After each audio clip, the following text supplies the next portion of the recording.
In 10 minutes' time now, at the top of the hour, we see the release of the US Conference Board's consumer confidence. Forecast 100 spot 9 on the prior 100 spot 3, with a range of 103 to 97 spot 7 expected. We also see the Richmond Fed Composite Index, forecast minus 14 on the prior minus 17. As well as this, we expect comments from ECB's Nagel at the top of the hour as well. ECB Governing Council member Nagel due to be speaking at an event in Frankfurt. Keep in mind the live videos for this and the registration is in German. We'll be seeing the translated headlines as they come through on the wires.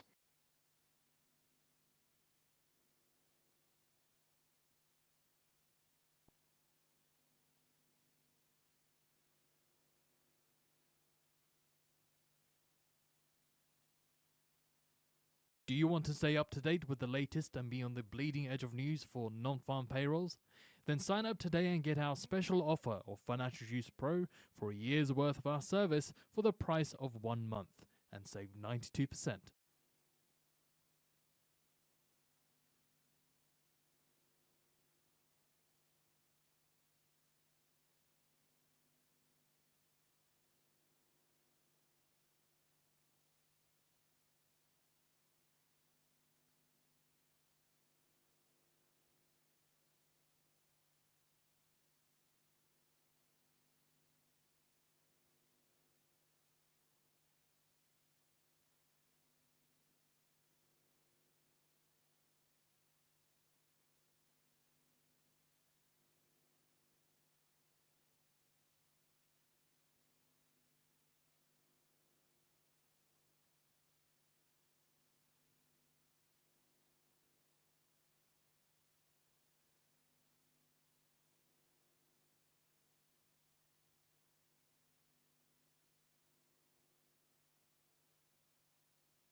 In 5 minutes' time now, at the top of the hour, we see the release of the US Conference Board's consumer confidence, forecast 100 spot 9 on the prior 100 spot 3, with a range of 103 to 97 spot 7 expected. We also see the release of the Richmond Fed Composite Index, forecast minus 14 on the prior minus 17. And we also expect comments from ECB Governing Council member Nagel, who speaks at an event in Frankfurt. The event is taking place in German. We'll see the translated headlines as they come through on the wires.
One minute remaining. I'll lead with the Conference Board's consumer confidence.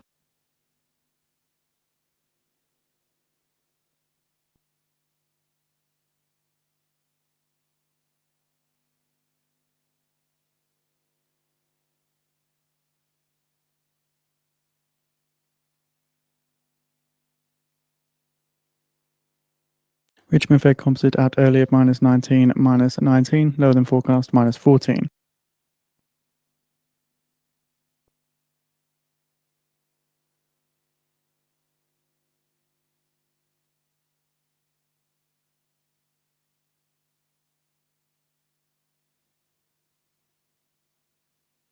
Ten seconds.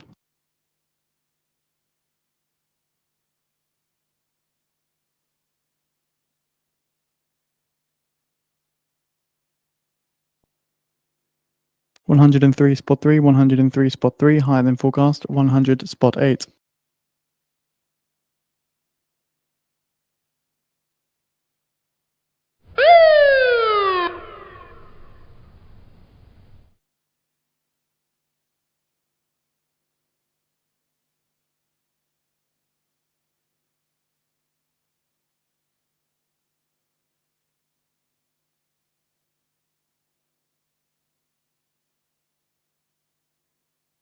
So looking into the report then, it notes the consumer's assessment of the current labour situation, while still positive, continued to weaken, and assessments of the labour market going forward were more pessimistic.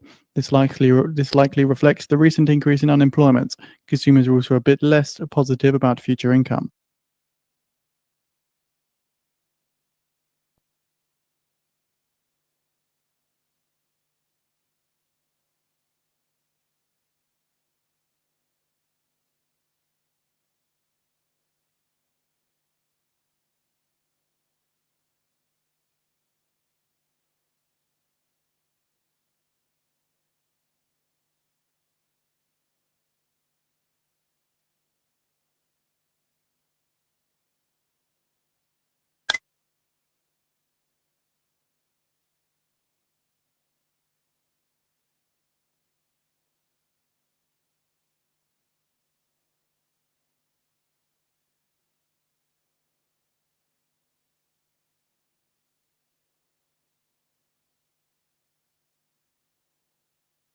Protect your trades from macro headline risk with Financial Juice Pro. Now only $99 a year for our real-time service.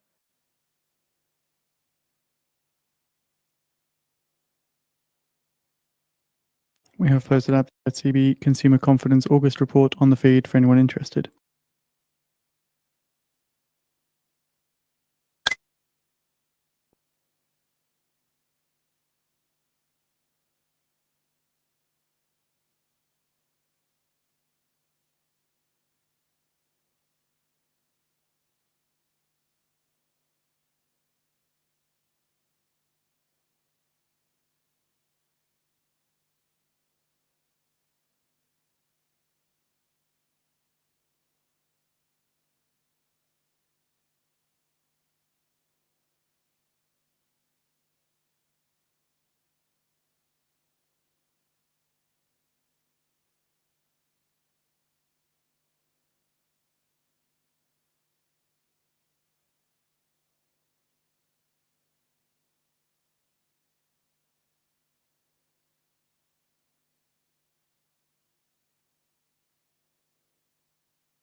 So in the reports as well, it also notes that the average 12-month inflation expectations dropped to 4.9% in August, which is the lowest since March of 2020 and is consistent with slower overall inflation and declines in some goods prices.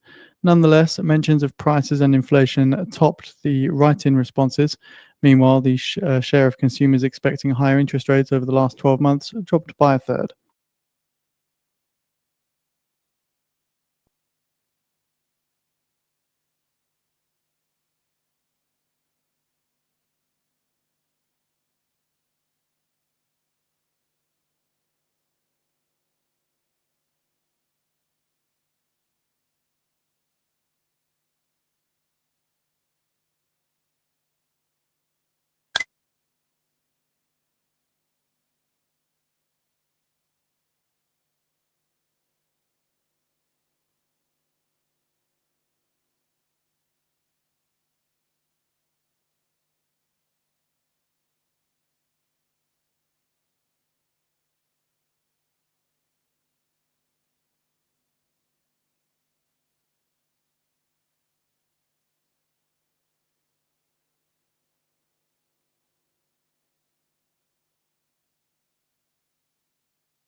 The US Treasury 2 to 10-year yield curve reduces its inversion to negative 8.5 basis points, the narrowest gap in 3 weeks, was seen at negative 10 basis points earlier in the session.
So we are looking now to the Fear and Greed Index, 51 out of 100, which indicates neutral.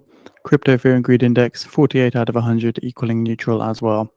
Keep an eye on the VIX, which is currently up just around 0.8% at 16.28 points.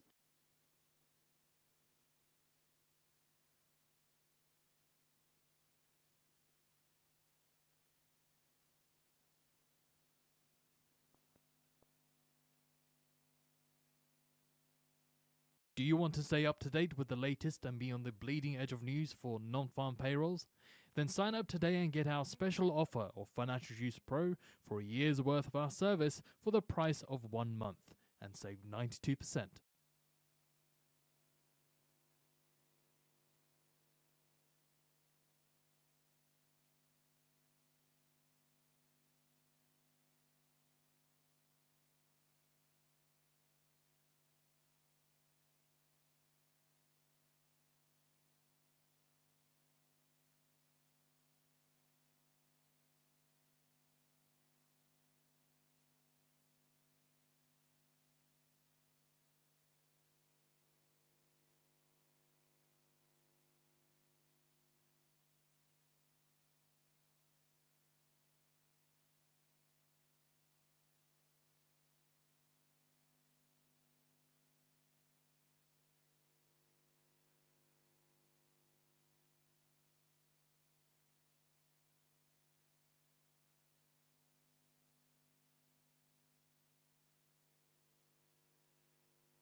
Oil futures extend losses with Brent down by $1 a barrel.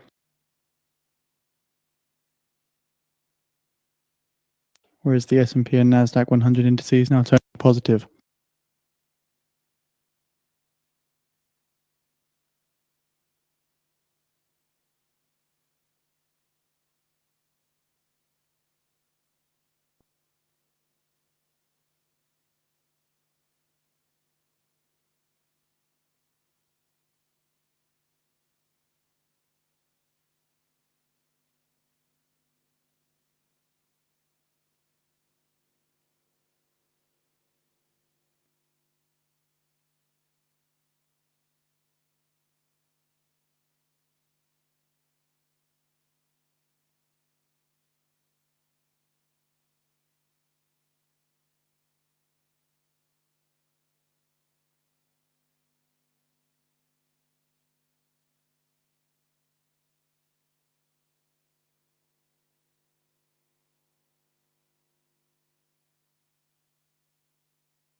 So just noting that home prices hit a record high in June from the S&P Case-Shiller Index.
So the US is to sell $85 billion in 4-week bills on August 29th, settling on September 3rd.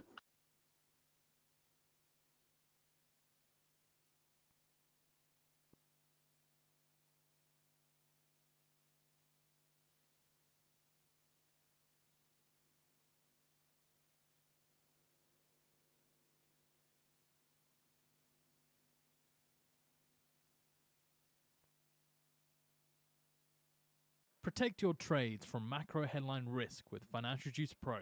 Now only $99 a year for our real-time service.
Italy's PM Meloni seeks budget cuts to fill Italy's €12 billion hole.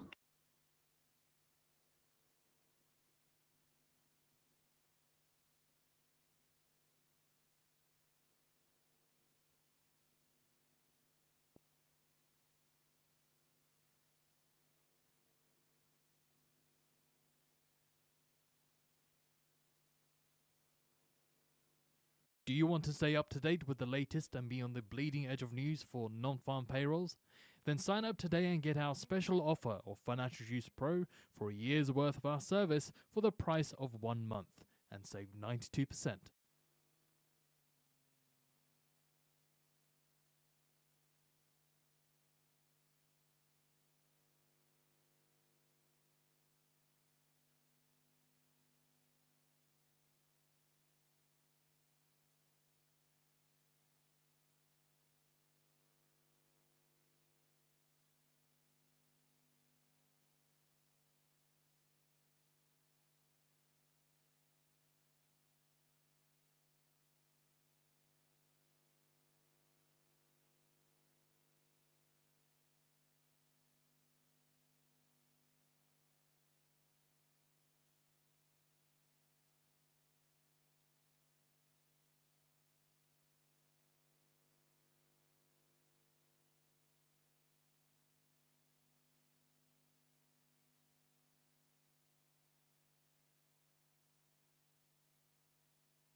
So Fed's Mester spoke on CNBC, says it doesn't think that the Fed's behind the curve, doesn't support the 50 basis point rate cuts out of the box.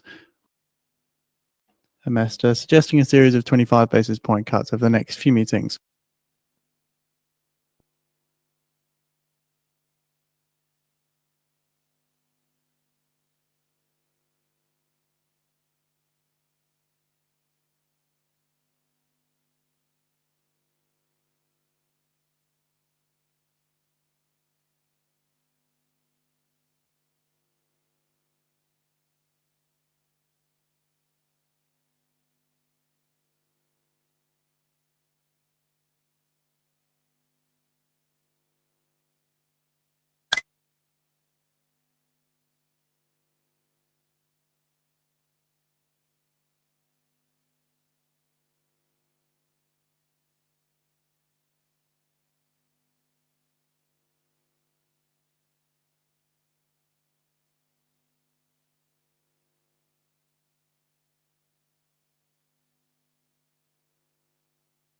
So that's former Fed's Mester speaking on CNBC, doesn't think the Fed is behind the curve, doesn't support a 50 basis point cut out of the box.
Italian Treasury says that Italy is to approve the updated fiscal plan by mid-September.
Mic check, check 1, 2.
All right, here we go. Hold on here.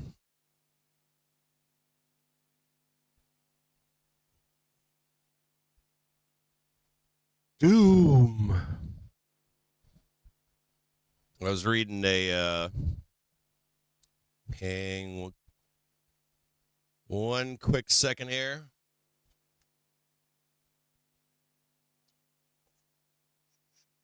Do I have everything that I need here? I think I do. I think I need more goddamn coffee.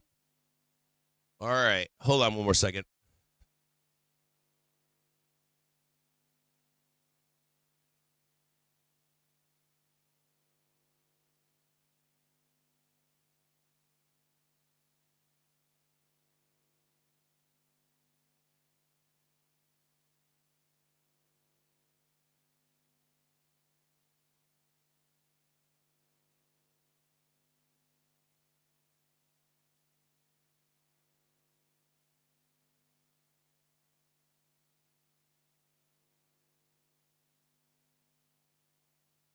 I'm not drinking.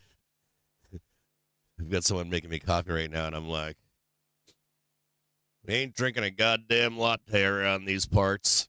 I can't. Like, I like my coffee like thin and just a little bit of cream. If you're gonna do like cream,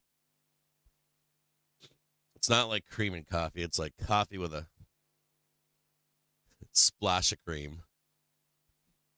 Fed bids for 2-year notes total 5.5 It's kind of billion fucking loud, huh? Jesus Christ.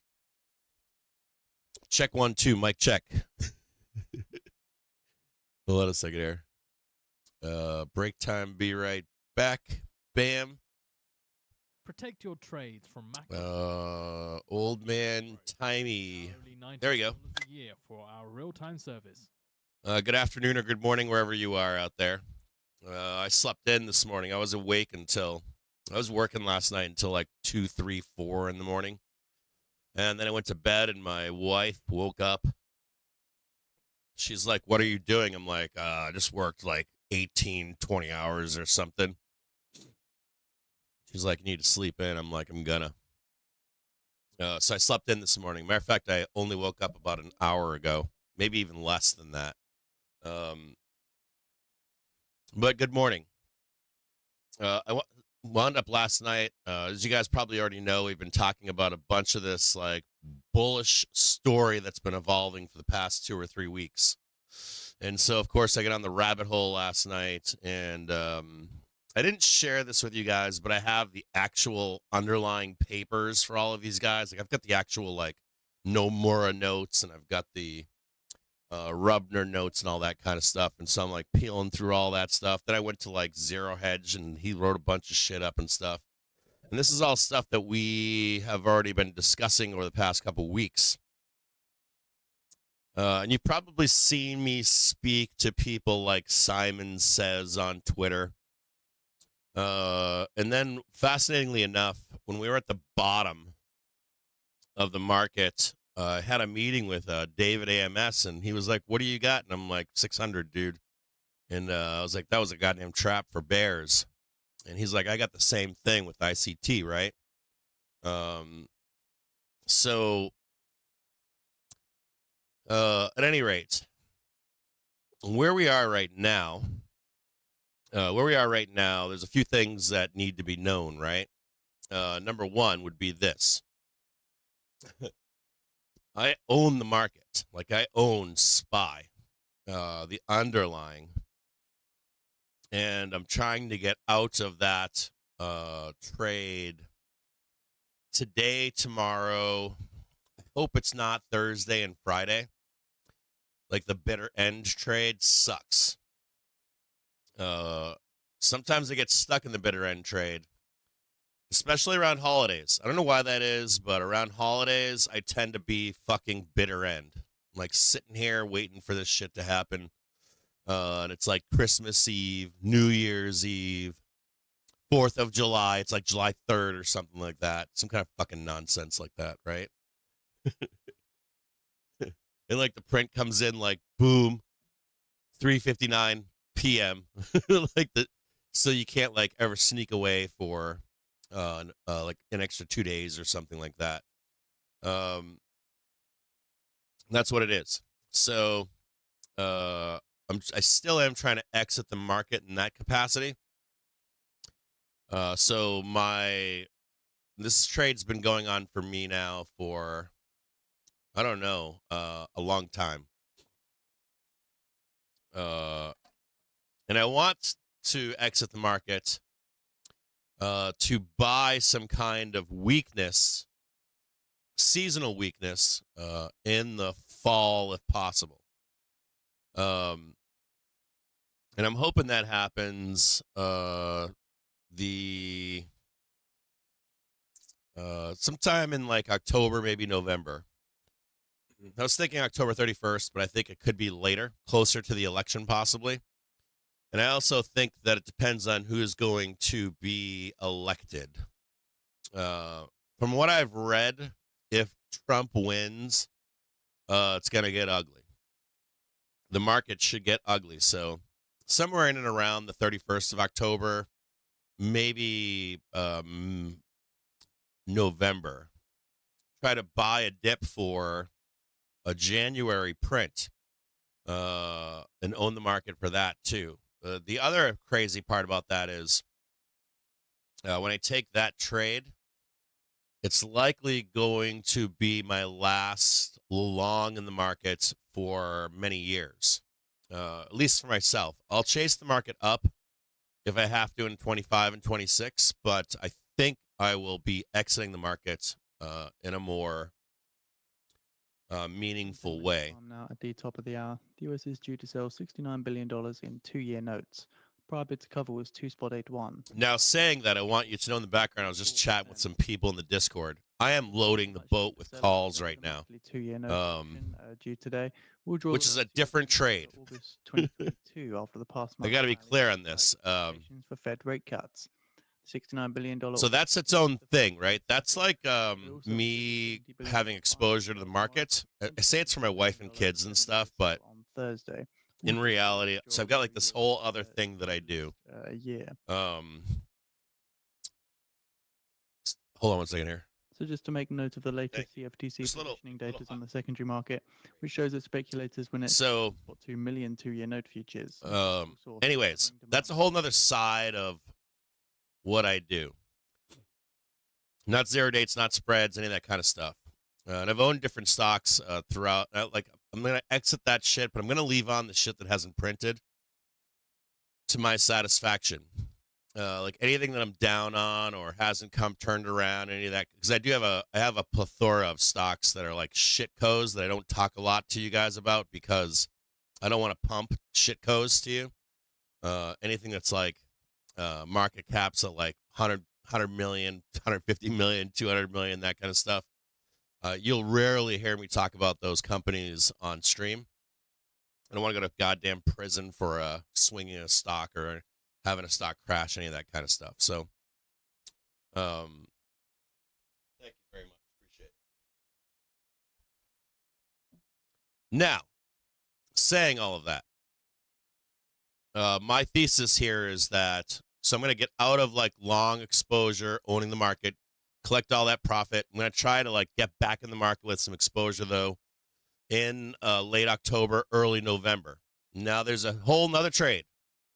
and that's the seasonal trade. This morning, I don't know what fucking time I read this. Let me figure out what time I actually went to sleep this morning. Yeah, so I was actually awake. I read this morning because I turned the stream on this morning. I actually woke back up at fucking 9 a.m. to turn the stream on, right? And I want to post this to you in the Discord really quick. I got a funny ass thing for you guys. This is the bear thesis. And I'm going to post it for you right now. I'm going to read it to you, and I'm going to post it for you. This is the bear thesis right here. Give me one quick second.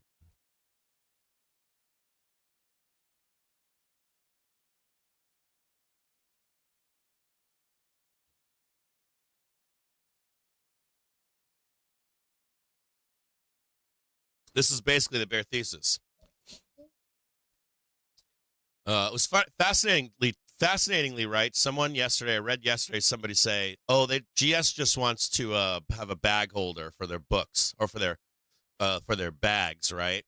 It's a big bull trap, and truthfully, the end of August is known as the year's biggest bull trap historically. Now, GS as a bank is bearish. Rubner is not like GS. You've got these strategists and traders that make money for GS, and then you've got like what GS does. Pravorsky says a couple things worry me. CTA positioning in bonds is now max long, and there is a huge asymmetry on any kind of negative development. Now, I'm going to show you guys what happens, because if you're max long on bonds, right, especially bond CTAs, they actually turn down, while stock CTAs turns up, okay? There's a huge asymmetry on any kind of negative development or positive economic development. Inflation expectations have begun to rebound, oddly more so in the EU, as equity prices have clearly loosened FCI once again. Shorting bonds now, I can't possibly see the reason, but the asymmetry is there. So on the margin, beware, very good news. In equities, hedge funds have been selling into this, and our PB shows something like 6 weeks of selling now, particularly in the tech space where length looks greatly reduced. Seasonality. This is the bear case here. It's that fucking simple. When you hear some, no offense to bears out there, but literally, the bear case is like whoever posted the meme in the Discord last night with the double top bullshit. Like literally, double top. Like that's it. That's all they got. Seasonality. You can read it right now. It says seasonality in September gets pretty ugly. And it feels perhaps the buy side is getting ahead of that in the very short term. The seasonality for the last week of August tends to be pretty robust, particularly the last few days of the month. You've seen me post the 28th of August is a high return day. You know that, right? I've shown you that stuff. How many times now? 5, 10 times, right? In and around the 28th of this month, there should be a big payday for bulls. Clearly, NVIDIA will be the major event for the week, and I take no view other than to say the market is very aware of the concerns and seems to have been lightening up on tech into the event. Now, there should be a print here. If he's gonna scream and yell, pitchforks up for seasonality, that would mean that we should get a giant fucking payday along with the weakness in September and October. Now, saying all that, if you read this very closely from Pravorsky, whatever the hell his name is, he's very light on touch as to when that bearish seasonality begins. Now, Rubner right now is saying, it's going to get nasty, but not until about the 6th. Rubner's claiming the 16th. And I posted last night on Twitter 2 little scales that show the bullish path for early September. So 1H. I forget how to write or say this stuff. I'm still a little bit tired. Like 1H of September 24, which is first half of September 24. There's some big paydays into the 13th and the 16th if we follow that bullish path. So my plan is this, at least for me and myself. I'm going to exit the market on all of this SPY shit that I own, hopefully in and around the 28th. Today is the 27th. In the meantime, I'm going to be building a position for this trade in the month of September. And I want to talk to you about that trade in particular, and the structure of it, and also how to hedge and where and when to hedge for that September trade. And where I'm going to be hedging that September trade, how I'm going to be hedging that September trade, and also trying to trade the market up, taking advantage of that likely larger move to the upside. So we're going to chat about that right now. I'm going to explain it to you quite simply. Keep it quite simple for you to understand, okay? So we're going to look at the trigger screen really quick. I want you to pay attention, right, to what? Triggers and velocity. And I want you to see right now something that's happening in the market here. Comes at the top of the hour. You've got normally follow a couple something glaring going on. You've got the half-an-hour trigger that briefly crossed under here with no major down or no major lows. And now you have the half-an-hour trigger breaking higher through the hourly trigger. You also have the hourly trigger flattening and turning up. This is the bear trap. Not guaranteed, but it's telling you, hey, we're flattening and trying to confirm a move higher here. So you want to pay attention to those kind of signals when you see this. I want you to see this right now, right? Like, yeah, we're going to throw it down, throw it down, throw it down. And there's been no loss of price, has there? And we're now turning back up right now. You can actually see it before it happens. We're building for a giant upside move. Now, we've got all-time highs up here. We need a trigger to make the decision to trade higher than all-time highs. Do you want to stay up to date with the More than likely, more than one trigger. Payrolls? Then sign It can't just be like NVDA, GDP. for a year's worth of We need something bullish here, something to trigger either price action or NVDA as a blowout earnings, some kind of news, because it's not enough expecting results for the 2-year to, let's say, trade all-time highs and reject.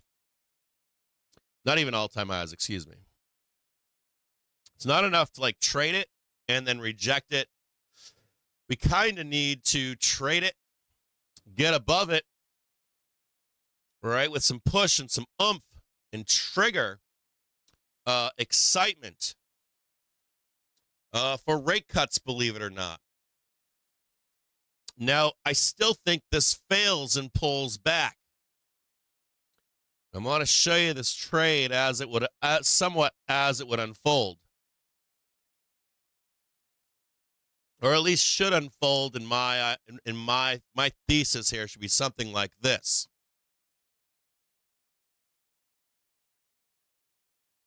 I'm looking to somewhat exit the market up here with SPY, okay?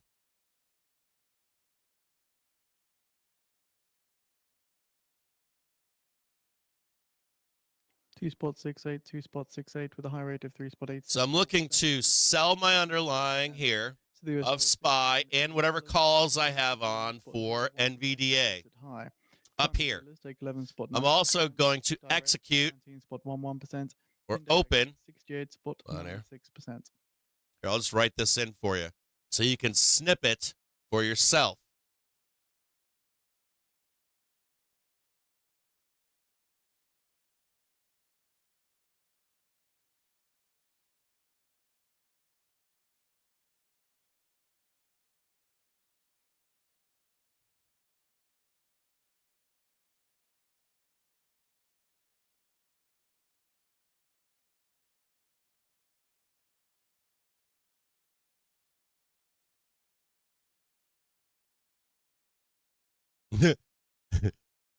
So sell SPY holdings. Well, something else I got to do in here too.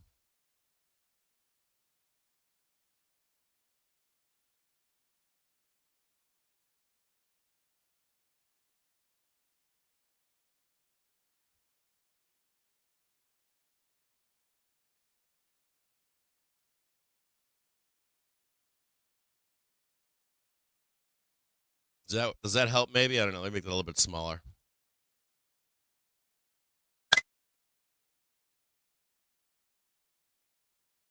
Makes sense? Path higher, right? Sell my SPY. Put on a putback spread that captures all of September, all of October, WTI futures in case we roll down and we are trapped. We begin rolling into September, October, right? If we do actually bounce and take the trade for September strength into the rate cut in September on the 17th and 18th, right? Let's say we can start blasting higher. We slam into the JPM collar top side. They hold us hostage for a rate cut for 600.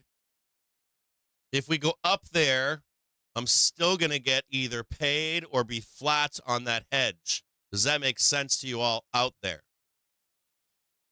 US Treasury. Now, meanwhile, I got the putback spread up here, right? For September, October, possible doom. As we come back down, right, I'm going to be looking to get long in here in a meaningful way for the upside trade to 600, believe it or not, 57.70 would likely be my exit on SPX, 57.70. But like 600 would be kind of nice if we get that into the rate cut or whatever into September. So I got my hedge on for this bullshit down here. It stays on until I probably don't close that shit out until maybe the election, 31st of October, election, something like that. Dated, of course, for much farther out in time, either December or March. So I'll have that exposure here. Now, here's the deal here. How do I know when to get long for up here? I'm going to be looking for, of course, price to like doom up or boom up there, right?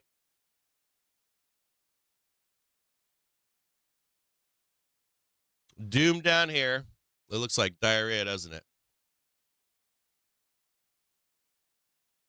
And then be cranking here, right? How do I know to get long here, though? I want to see that. I want to see that hourly trigger come down here, don't I? Right? Price starts to get above the hourly trigger. We also have the successful back test of the daily trigger. Bam, bam, bam, bam, bam, bam, bam, bam, bam, right there. And as soon as we break higher, boom, I'm executing longs for that trade to 57.70. I'm still hedged for any kind of doom, geopolitical risk, election volatility, something crazy happens during the election or whatever. Do you understand how this happens, right? So I'll be looking for a successful backtest.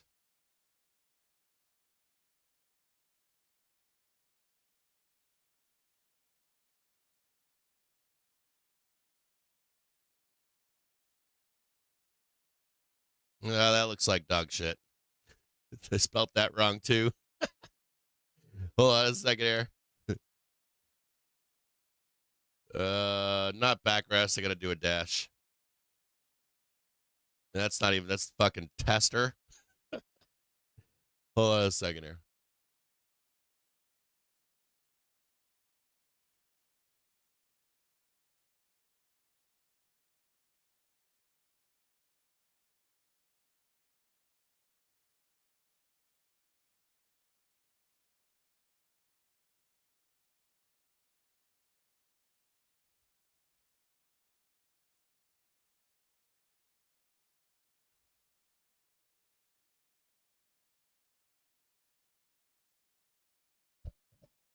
Hang tight here.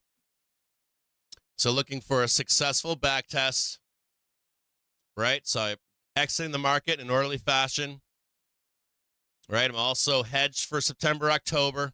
Come back down here. If we bounce higher, start getting long for the 13th through the 16th of September.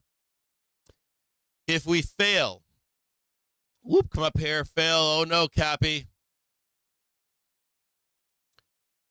We get the low. We get the new low. And that doesn't happen. I start getting more aggressive. Not just a hedge, but now I'm like, hey, let's start talking about some volatility trades. Let's start talking about some DOOM puts. Let's start talking about getting short. That's if this fails right here, right? So I'm not in any, I have no exposure now to the upside, right? I've got a putback spread up here for DOOM already, and I can then get more aggressive with my bearishness. I'm not wrong at any point in this trade into September and October. And if all of this like bulled up thesis trade from Miguel Agat and from Rubner and all these other fucking guys out there, they're all wrong, right? I haven't lost $1. I have exposure to the downside. I have no risk in the market, and I'm now looking for a seasonal low. And here's where it gets better. If we have our Black Monday crash or anything like that, I'm not long. I'm just sitting on the sidelines waiting for like the DOOM in October, the DOOM on September 31st or 28th, whatever. DOOM on October 31st. I got no exposure. I'm hedged. Everything is perfect. So this setup right now is here. We're right here right now. Now I can execute this trade right now, can't I? I can get out of SPY right now, can't I? The opportunity is here for you to get out of the market. The opportunity is here for you right where we are to hedge the market. And no matter what you fucking hear out there for DOOM, right? From like the DOOM squad, right? The DOOMers, like homeboy over here, Pravotsky or whatever the fuck his name is. Where the fuck is all-time highs? Where is it? It's right fucking here, 565.31. I'm up here fucking shaking my arms right now. You got people talking about market crashes, and we're fucking $4 from all-time highs. You got like these guys like walking up a staircase, and they're in like 10th place, biting fucking wooden metals, claiming a victory. And we are at 561.19. That's top of the fucking world if you're a bull. You understand what I'm saying to you out there right now? Top of the world. Sitting on Mars with my bull flag. You ain't got shit on me. Do you understand? So look at, we're gonna go up right now. I'm already buying calls too. I had a position yesterday, still have it for Friday, and I'm loading the fucking boat right now. And I want to talk to you about something else here too. If you own the underlying of the market, if you, let's say you own like NVDA. Hey Cap, I own NVDA. We're gonna chat about that now too. Options are fucking juiced for NVDA. Juiced to the max. If you own the underlying, it is way cheaper. Way cheaper to synthetically trade a hedge in a bad report or bad guidance directly through queues about 15 minutes before the close, maybe the closing bell, than you would ever do with like I don't know, selling calls on your underlying and NVIDIA or some nonsense like that. So I'm not long NVIDIA right now. I already got out. I'm done with NVIDIA. But I want you to know that NVIDIA is a prime report to have some exposure, either hedging or even a bullish thesis at this point, synthetically through an index and not directly with NVDA. If that shit moons, right, between like 4 p.m.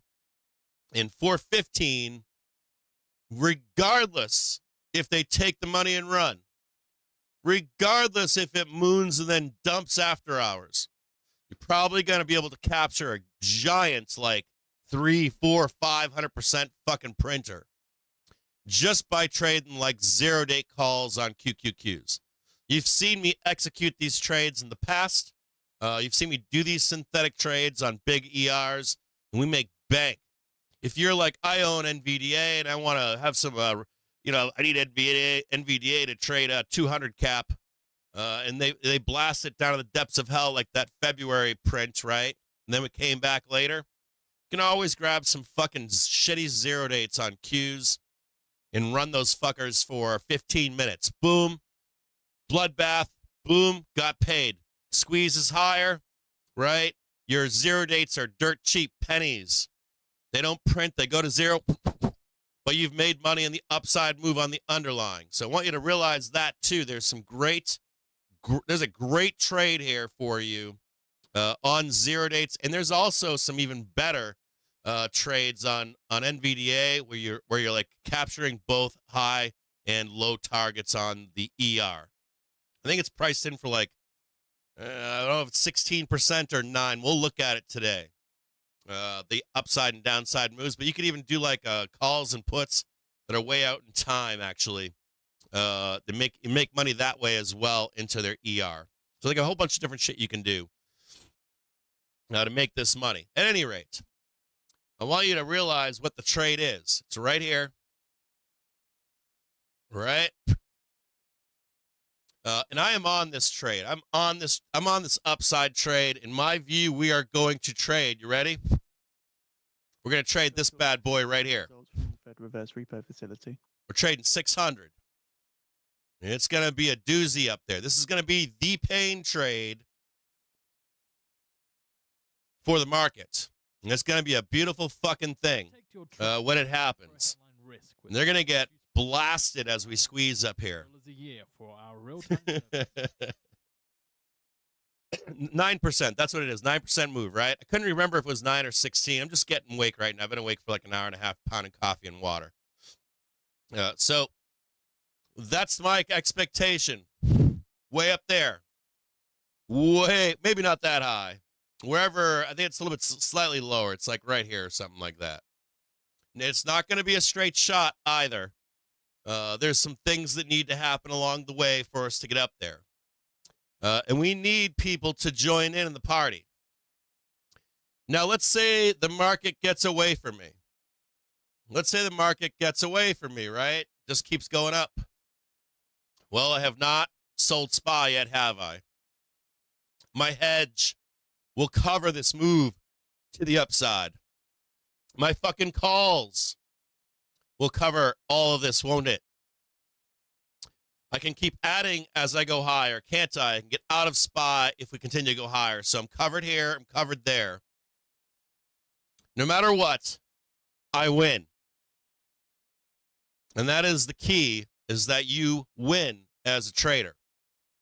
The other thing I want you to realize here too is that currently we have price, the hourly trigger, which we just regained, and the daily trigger.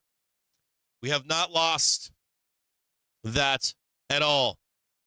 The hourly continues to march higher and higher, dipping higher right now, right?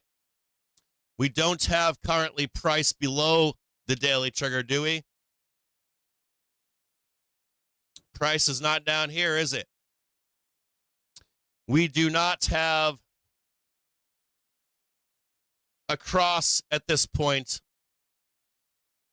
of the hourly trigger, do we? We do not have a new low, do we? This is where you get your bear on right here. Price action just like that is where you get bared up. I've shown you time and time again how many times these fucking bears will call top, double top, triple top, double top. It's a top. Crash coming in. It is just not the case. It hasn't been the case. It has not been the case since like October 12th, 2022. I think it was October 12th, wasn't it? I think it was the 12th, 12th, 13th, and around there. I was banging my hand on the desk, telling you that's the fucking bottom at like 6 a.m. on a live stream. This is the bottom. So until we get some kind of like a meaningful roll, Cap, NVDA is going to send the market down there. Doom. Don't care.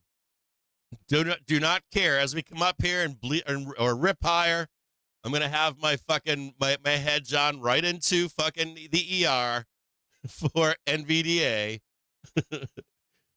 I'll have all that exposure. If we rip higher, I'll actually make some money. So there you go. That's the trade, right? This is the trade right here.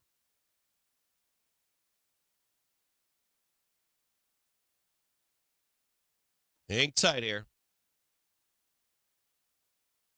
Cap, it's going to bleed, bro. It's going to go down and doom.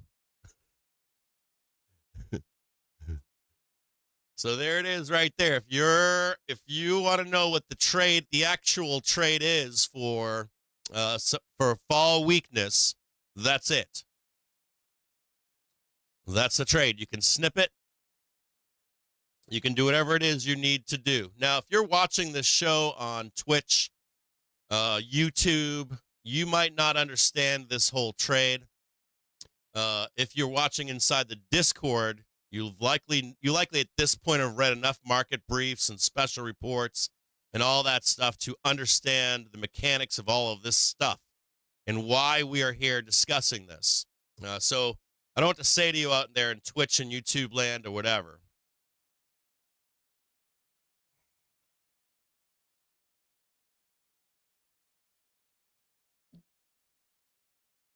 Yeah, we're about to rip some fucking faces off. They're likely going to sell vol right now, right into this event. Like these guys, I'm going to tell you guys something. Enough of this has leaked over the last 2 or 3 weeks. It's been about 3 weeks now we've been talking about this trade, right? 2 or 3 weeks been talking about this trade. It's been developing. Probably the first guy to say anything was McGilligot. He called it the nightmare scenario. He talked about it about 2 or 3 weeks ago. Started outlining like a vol up, spot up trade, and then Rubner's like, you know what, I'm not bearish here. No fucking way. And then now all of this is cascading right now, right? All of this is now becoming public. You saw last night it was in Bloomberg News. That means there's whispers. That means that there's like chatter. It means it leaks out into CNN. It leaks out to like your local fucking newspaper and the shit rags and Twitter and fucking Wall Street bets and all this other crap. And what they're doing is they're triggering sentiment to take this trade higher into, like they're creating FOMO by traders, investors, your shoe shine boy, doesn't matter. They're creating this FOMO now on public. And these guys are fucking, they literally have their pants down exposed right now. They're literally too fucking short the market here. And if sentiment in the market can force price higher in any meaningful way, right? They won't have a choice. They'll have to chase the move higher. All of them. Not the Rubners, not the McGilligots. Whole fucking market will have to chase this fucker to the moon, as they say, right? To the moon. I don't know if you guys know that shit. Back old school Wall Street bet days. So these guys want out, right? Get me the fuck out of my short. They're already talking about it everywhere. So they're already doing it. You can't even see it right now. You're going to get an article on Bloomberg in like a week or two. And they're going to tell you in a week or two, we closed our shorts on semis. And you're going to say, wow, you know, you're going to go on FinTwit as a bear and you're going to say, you don't have that data, man. That's because that guy reads Bloomberg. But in 2 weeks, he'll see that article and you know what he'll do? Big old smoke and disappear. Oh, shit. They closed it 2 weeks ago and I didn't know. As the market's already fucking ripping to the moon. You understand what I'm saying? Now, if you got the brief last night, I think I fucked up. I put Q's in there or something, or I put SPY instead of Q's or something. I was trying to upload images last night, and the website was slow as fuck. And I was like trying to upload shit, and it was like couldn't upload. So I'll fix that for you today. But you should know what the trade is. I wrote it in there for you. You fucking murder the dollar. It's a QE based trade. It's like FOMO QE. The Fed put is in. Fed has already told you. You can clear as day. Jerome Powell told you. He basically made the fucking Fed put. He basically told you if unemployment comes in at any point where it starts to deteriorate. And not only that, he told you that he doesn't give a fuck about inflation either. You can, if you read the text from Jackson's Hole, right? He's basically telling you a few things. We don't care about inflation. We care about unemployment and the velocity of unemployment. And if the velocity of unemployment picks up at any point, we're going to start cutting rates. They could cut rates at any time right now. I'm going to warn you out there of something. We are in fucking QE. They're going to murder the dollar. They're going to trade gold up. Okay? They're going to long fucking bonds. That's what they're going to do. They're going to long risk assets. And they're going to put a knife in the heart of the dollar into the supposed rate cut in September. Do I care if we get a rate cut? No. Do you care if we get a rate cut? No, Jim. We don't care at all, do we? We only care about the trade on supposed rate cuts in September. FOMC's on the 17th, 18th. This is its own trade. We also know that the trade has nothing to do with what? Actual rate cuts, Jim. Do you understand what I'm saying? So they can, like, you got Jerome comes out and tells you, sorry, no rate cut. Data looks great right now. Market fucking just craters. You get your seasonal weakness, don't you? You get Art Cashin coming out. What does he tell you? They roll out Art Cashin. He's pretending that he's in the pit trading and shit. What's going on, Art? We got election volatility right now. We don't know who the president's going to be. We don't know if we have gridlock yet or not inside of the Senate nor the House of Reps. The market could crash. You just start seeing the market fucking bleed and burn, right? Then they roll out Art Cashin again. Election happens. They roll them out at like 4 a.m. What do they say? There's gridlock everywhere. Market's going to take that as a good sign. Market's already ripping. And you're like, they told me it was going to crash. You know what I'm saying? Art Cashin's like, everything is safe. The market is safe. America is safe. They're going to wrap up your rate cut. They're going to wrap up your election volatility. And you're going to watch your fucking head spin as the market heads higher. Do you understand? I'm going to preordain it for you right now. Do you understand me? If any guys out there should know this already, and you guys been around for more than a few elections, know exactly how this shit goes. And you're going to drink that fucking DOOM by the gallon. Glug, glug, glug. You're going to be on my show when that happens, telling me why the market's going to zero and shit. And then they're going to roll cashing out again, like 4 or 5 in the morning after the election and go, yeah, we don't care if Georgia decides the election or not. Gridlock, baby. And you're going to be left spun, your head spinning, going, how is this election volatility over? How is the market not going to zero now? I'm upside down. Why is everybody getting long? You're going to see this mad rush. A vol crush. You understand? All right.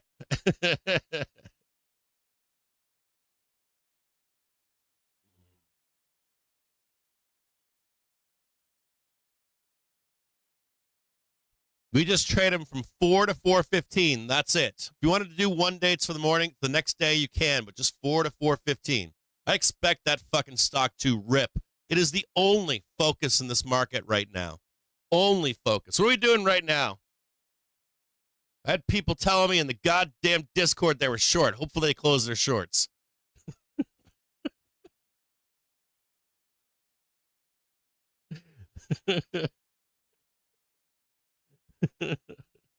That's right. The old cappy cap pump, baby. Just kidding.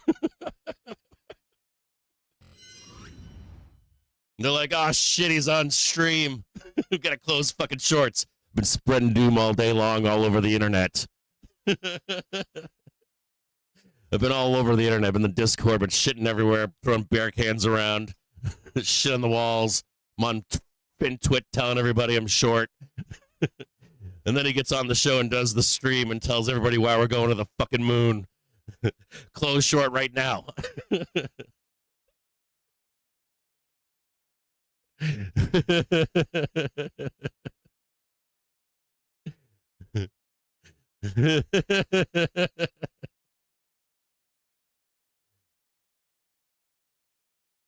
Turning up right now. Trading 561.77. Spoos up 0.18% today. Yeehaw, daddy.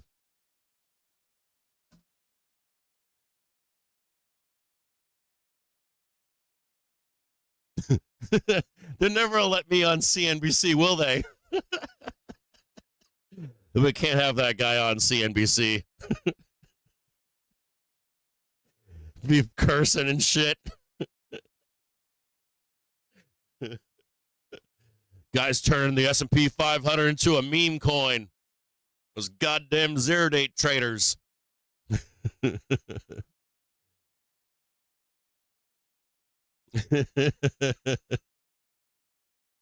You long now, young trader? Right on. Good job.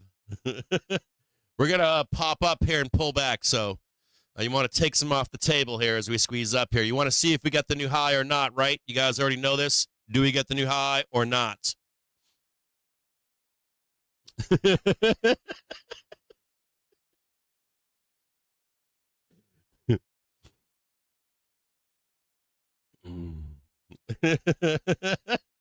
People are signing up for the Discord like I can get in there right now. Got people in Discord going, join us. Homer Simpson. Look at that move. Look at that move up there. SPY trading 561.97. Baby, come back. I've only got eyes for you. The S&P 500.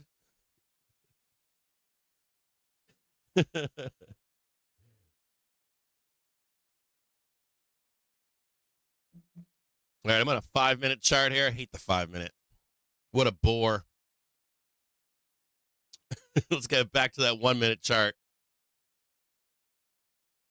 Fucking, you got motherfuckers out there right now, like FinTwit. I'm not short, bro. Closed it earlier. We made some bank last night, too. Middle of the night, there was a kick-ass bull trade on ES in the middle of the night last night. It was badass. Into the open this morning. Whole bunch of motherfuckers were short. You guys were long.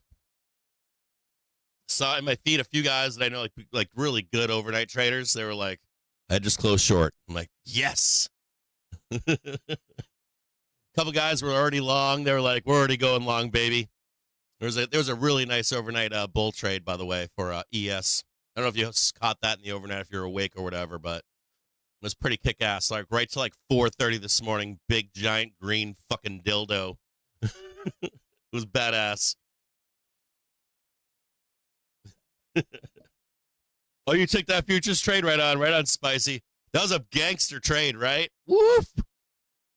Fucking like London came in. They were like, we ain't buying this. Yes, you are. Yes, you are. To the bitter end. Oh, you did? Right on, Spicy McHaggis. It was a badass trade last night. Badass fucking bull trade last night.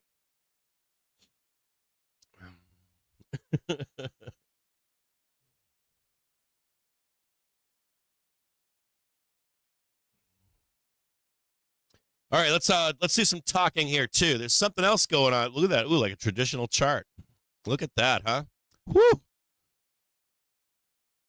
It's kind of a neat little chart, isn't it? Look at that one right there. What's that? 15-minute chart? It's like an old school trader.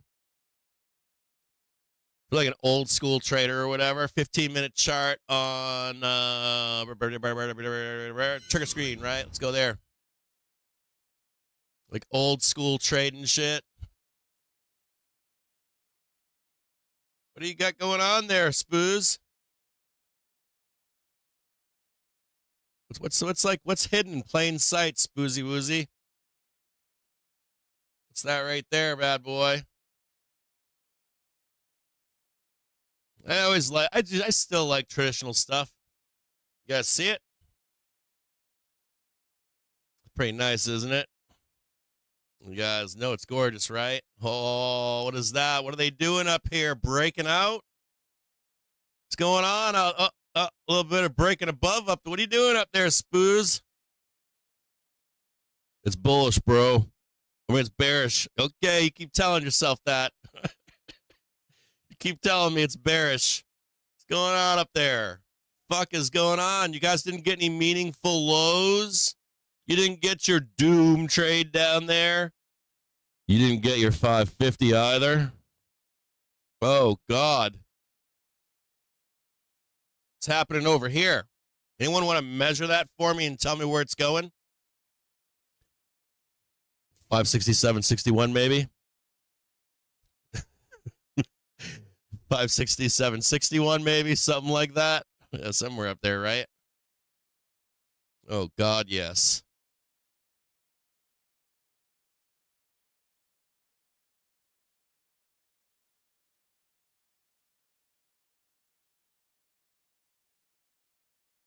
Bear trapper.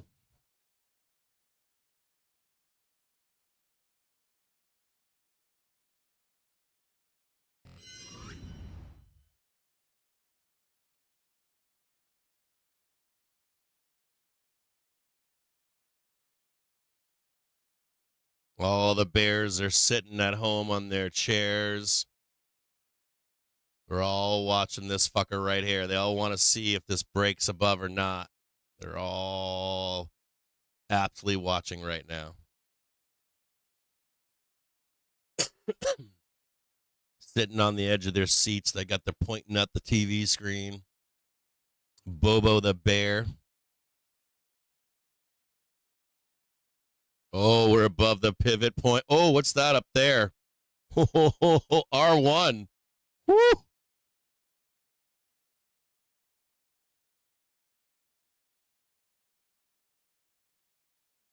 Oh God, all-time highs.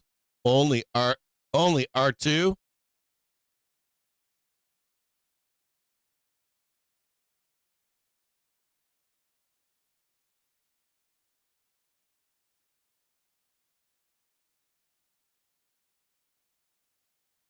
like we got something to look forward to. Oh yeah, baby. Yeah, just creeping up there.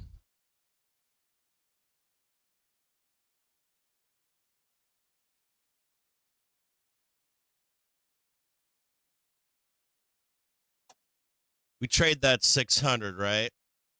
You know they're still short too, right? Did you guys know that? There's like still professional traders that are like still short. Like they're upside down right now. You like hold them hostage. Really piss them off.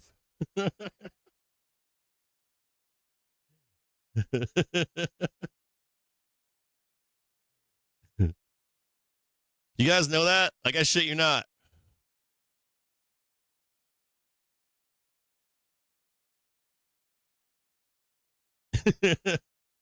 Holding bears hostage right now. Love it.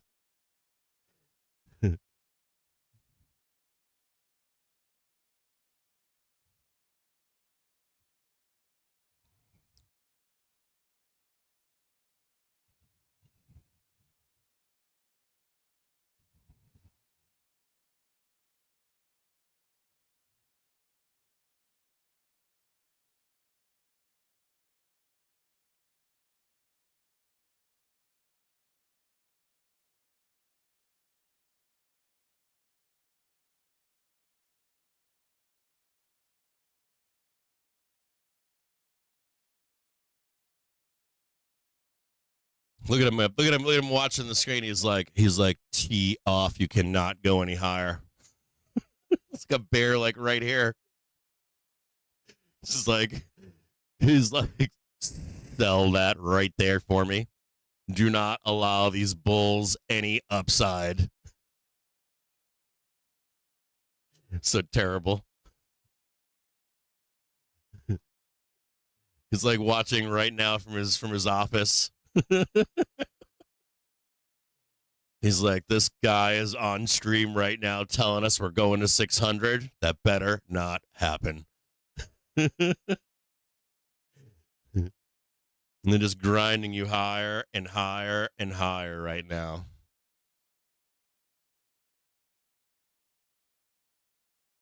What's going on, Addie? How are you doing? We got to talk about something else today. It probably isn't the most opportune moment to talk about this, but I got to talk about this today. It's very important, okay? Forgive me if I misspeak trying to make this statement to you, but I need to address it. Yesterday, inside of our stream, we had someone in our chat, I think on YouTube, who was making disparaging comments about people that were gay or lesbian in our chat. I had to get inside of a private chat yesterday and have moderators remove him from our chat. But I wasn't public about it, and I need to be public about it.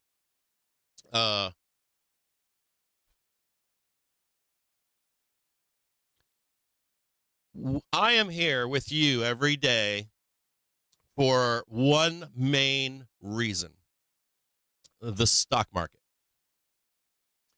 That's what I'm here for you. And that's what I expect you to be for or here for us as a community. Through and through. That's our main reason why we are a community, the stock market. Not if you're gay, not if you're black or Mexican, not if you're Muslim or Christian or Jewish or Palestinian or anything else like that. Not if you are fat or skinny or a nerd or a jock. I don't really care what you are. I don't come here to trade with you because of any of those reasons. I come here to trade with you because you're a human. You're a retailer. That's ultimately what matters to me the most. I have no fucking time, zero time in my life to be disparaging anybody. I care about making money. I already have enough fuckers out there that are professionals trying to eat me alive. There are platforms all over the place. You can go and spout whatever you want. I got no fucking time for it. I ain't got no time for it in my Discord. I ain't got no time for it in my show. I ain't got no time for it in my chat. I will lose all of my subscribers, members, supporters, free people. I don't care. I don't have the time for it. There are people out there that want to be like that and think they're fucking cool. I signed up for a service once where they were fucking straight up racists. Maybe they get paid for that. I want nothing to do with that. I have 2 children, young daughters. I ain't got no fucking time for it in my life. Zero. If you ever have a problem with that, you can come see me in Detroit, Michigan. Anytime, anywhere, I'll meet you in any fucking corner with my friends. I promise you, that's real. That's a real thing. If you want to discuss it in person, I served my country. I'm a veteran of the United States Army. That shit bugs the fuck out of me, hearing that shit, or seeing that stuff, or written, and I got no time for it. If you're a moderator, I want you all to know that. You are allowed to ban any motherfucker that does that shit. Now, we can have separate opinions on religion, politics, all that kind of stuff. For us, what we do, you got to be respectful with each other in our group. There's so many places that you can go out there and do that shit that you don't need to do it here. We're here to make money. So please be kind to each other. There's so many other places. You guys got like do not contacts with your own family members out there. And I guarantee all of you out there, every person has something wrong. I don't know. You got a venereal disease. You got a divorce. You don't talk to you never had a dad. You got big feet. I don't know. Clothes never fit you. Everybody's got something.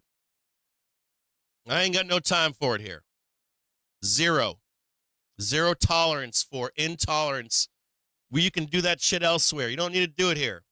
We're here to make money. So if I wasn't clear yesterday, I'm being fucking crystal clear today, aren't I? Get it? I don't care what you do in the rest of your life. Do whatever you want. But what we're doing here is not disparaging anybody. Well, you can disparage Wall Street, disparage politicians, all that kind of shit. But, you know, like attacking your fellow trader or retail trader, it's not the place. Do that shit elsewhere, okay? You guys understand? Crystal fucking clear, please.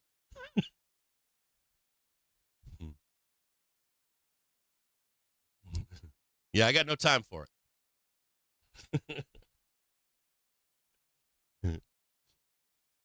Yeah, anal fissures. Some of us have, you know, I don't know. I've got, you know what I've got? I'll tell you what I got. I'll tell you what I've got. I have no contact with my my father and mother particularly. It sucks. It's the worst thing. I mean, I talk to them, but we can't hang out. It devolves into us fighting about politics. I don't want to fight with my dad. I've got a skin condition. I've got this skin. It doesn't flare up that often, but I've had it since I was a kid. I forget what it's called. Eczema. I've got eczema. I have to like treat it and stuff like that and make sure I don't break out.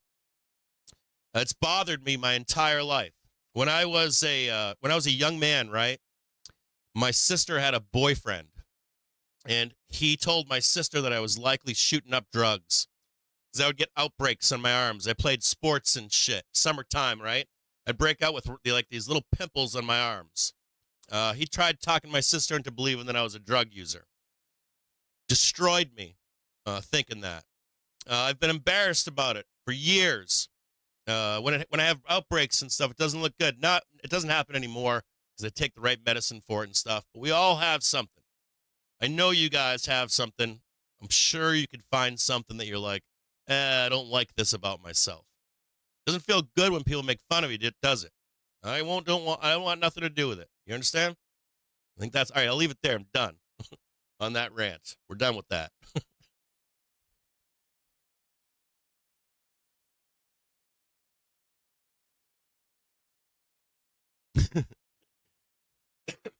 All right. Let's see what happens here into the fucking bell if we can get up there and get that new goddamn high into the closer. Oh, 563, 45.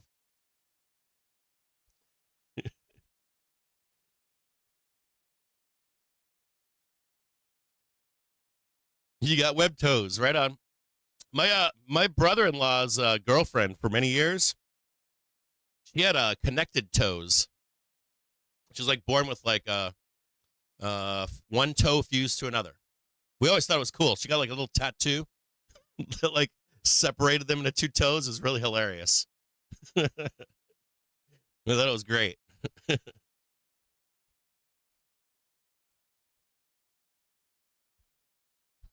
Yeah, I can't do it. I can't have it. It like doesn't help us make money, does it?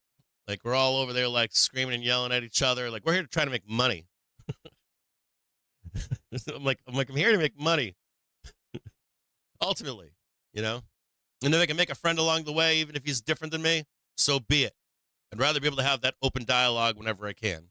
Surround myself with people. You guys should see, like, you know what I watched this morning? When I went to bed, I watched the Trump interview. I'm a Democrat. I watched the Trump interview from Las Vegas. You know why? Because I want to hear what other people are saying and not what my people are saying. like it or not. I do that, expose myself to that stuff intentionally. You know, sometimes they get some stuff they say is correct. Not all of it, but some of it. I was watching Bernie Sanders interview. He had an interview yesterday, I believe, with, I don't know, Bill Maher or somebody, and he was like, yeah, I can see why people like Trump. You know, this is like a hardcore Democrat, right? Saying something that you're not supposed to say as a Democrat, right?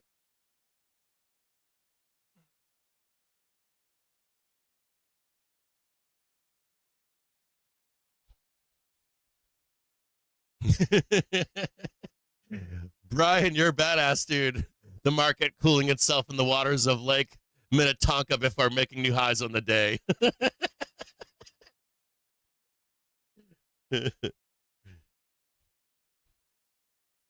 Oh, no kidding, huh? With six fingers on each hand?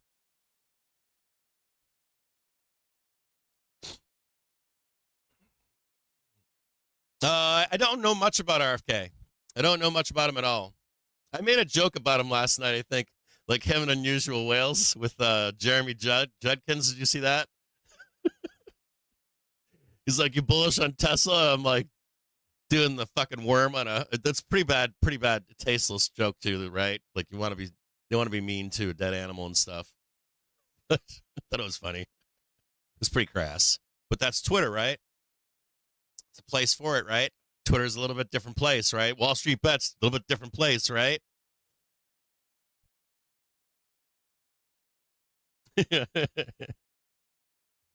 Uh-oh. Uh-oh. Uh-oh.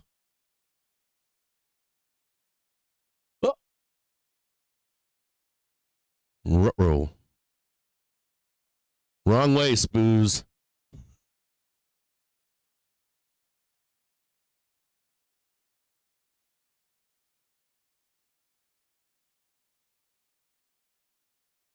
I don't know a lot about RFK. Just the incident. Like, I just hear the fucking craziness. Like, literally, it's all I know. All I know is, like, you know, buried a bear in Central Park. Kind of fucking, like, worm in the brain. I saw a post yesterday when they were, like, showing him with ripped muscles, and they were like, wouldn't you rather have him than Bill Gates or something? I'm like, no, I'll take Bill Gates over him any day of the week. He's smart. I realized it was all tied into, like, COVID shit, but I was like, that's an illogical point you're making right now, just on pure, you know, intelligence and stuff. Like, guy created a goddamn, like, computing and shit. Not invented, but, you know, personal computing. He was a main driver of that out of his garage. I'd take that over RFK. You couldn't even make that article without Bill Gates for that post. Just pure insanity. Shit posting on Twitter, I guess. Yeah, Dan V's like, you shown that pass? There's definitely a fucking bear up here just watching this very closely. It does not want to see the new high. Even on a pullback, they do not want to see that that new high right now. We're going to get it, though.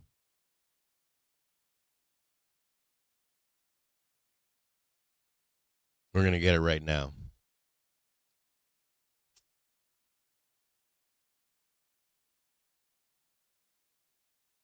Yeah, I don't have an opinion on RFK. I got none. I got nothing. No, like, dislike, none of it. The only thing that I'm really paying close attention to is the election, and even then, I'm trying to not pay attention to it and just like get the raw, like, do they do a speech or something or any kind of like policy stuff.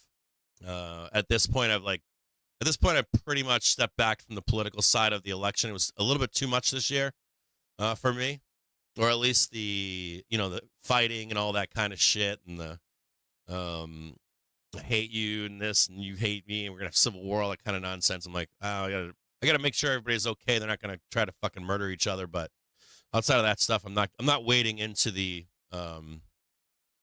opinion on what's gonna happen, or the not opinion on what's going to happen, but wading into like the fighting. I'm just gonna go and vote. It's that simple. I want to know exactly. I haven't decided yet who I'm voting for. I haven't decided. I did vote in the primary, but I want to make sure that there's like I know exactly what each candidate's going to do. And I got a bunch of other candidates and shit. I got like other elections I got to focus on. Like all my local shit's important. Senate's important. House of Reps, all that kind of shit. I got like city councilman stuff. I got like local shit I got to deal with.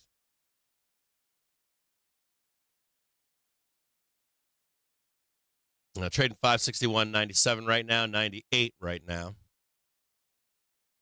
Looking to just tick that new high above.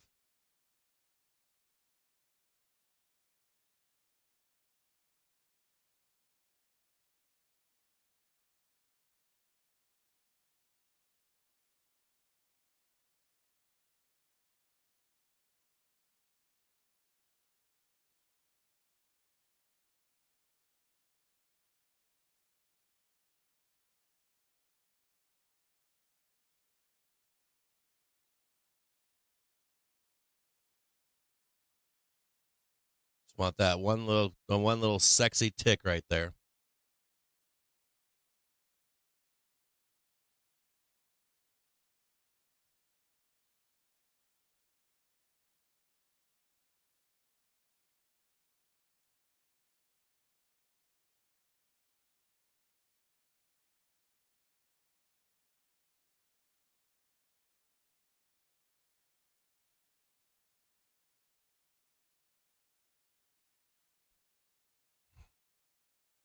Oh man. They don't they do not like that. They do not like that. Look at that. Not happy. Not happy at all.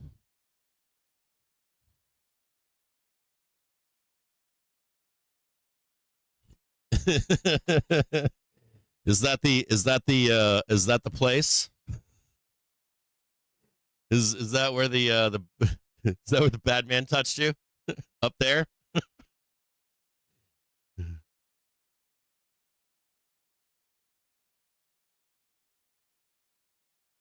There's someone up there. You know, it's a dealer, right?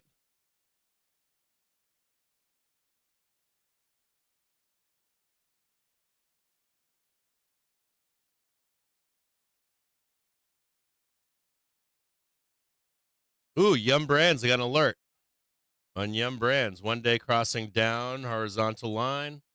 Or check out Yum Brands.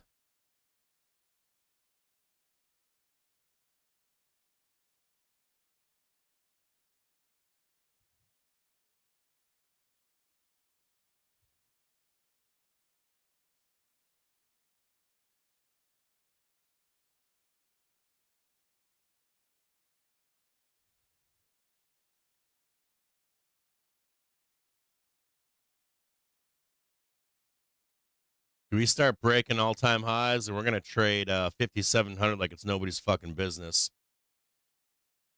If we can get above that fucking all-time highs, man, and hold that shit, woof, it's gonna get spicy.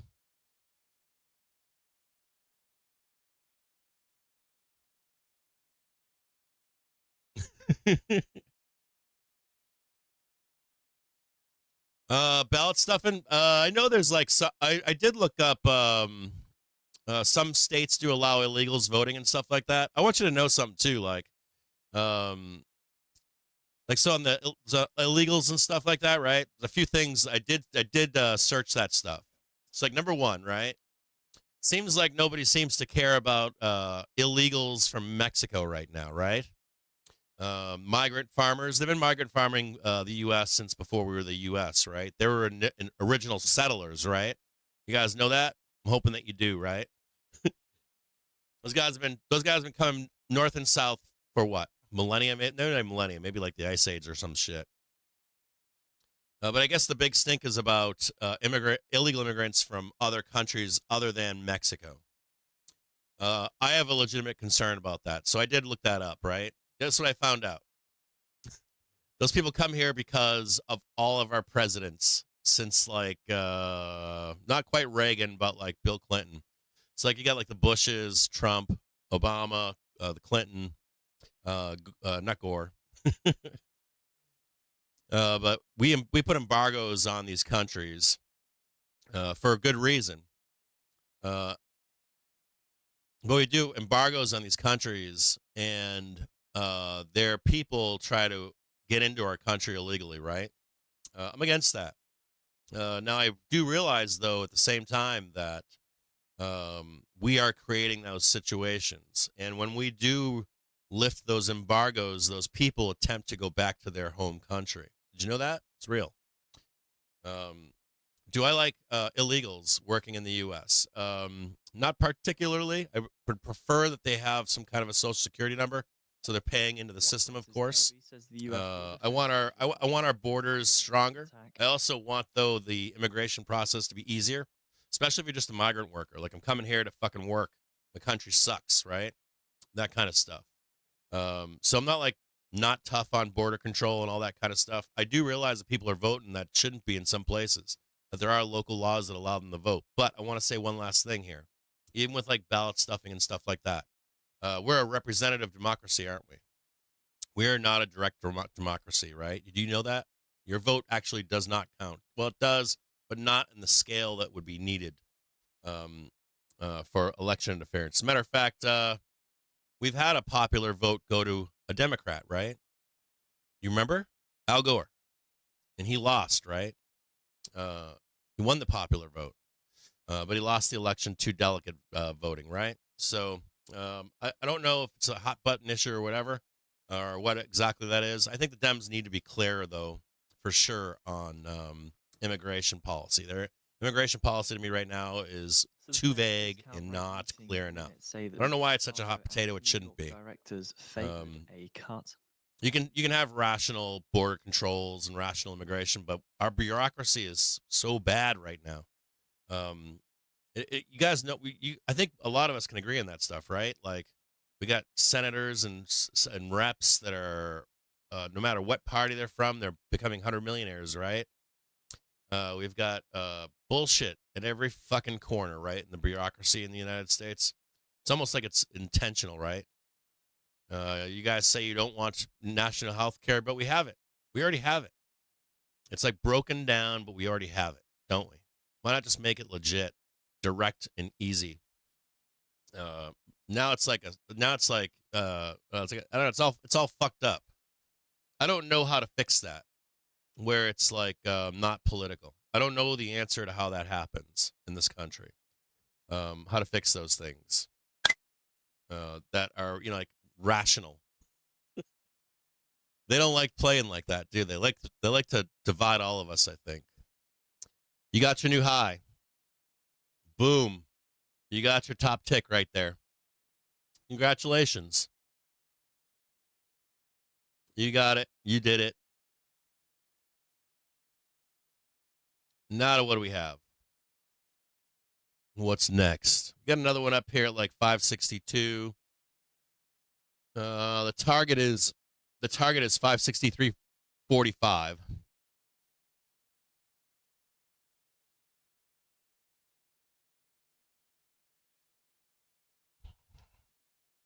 I don't know what the answer to a lot of this stuff is. I know that I feel like, I don't know how you guys feel. I feel like when I talk to rational people, not like the crazy people, not like the garbage that we're all fed no matter who we are. I feel like when I meet like a normal person, even if they're not the same background as me, that it's easy to agree on a lot of this shit. Like, it's pretty easy. Fairly easy. No,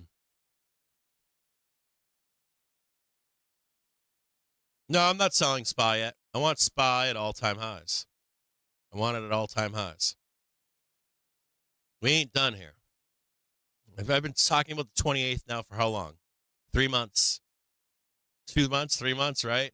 I give you guys the dates before it ever happens every time, right? I'm like, if we ever get this or that, in and around the 23rd, in and around the 28th, in and around the 13th, in and around, it's a week later, a week earlier, whatever it is. Seasonality doesn't really match up to dates. So if it's early, if it's late, it's not exacting. So, that's what I'm looking for. I don't think the market's done here. But maybe you do. Maybe you're consuming that shit out there. This market is resilient. It's up and to the right. That's what it's always been.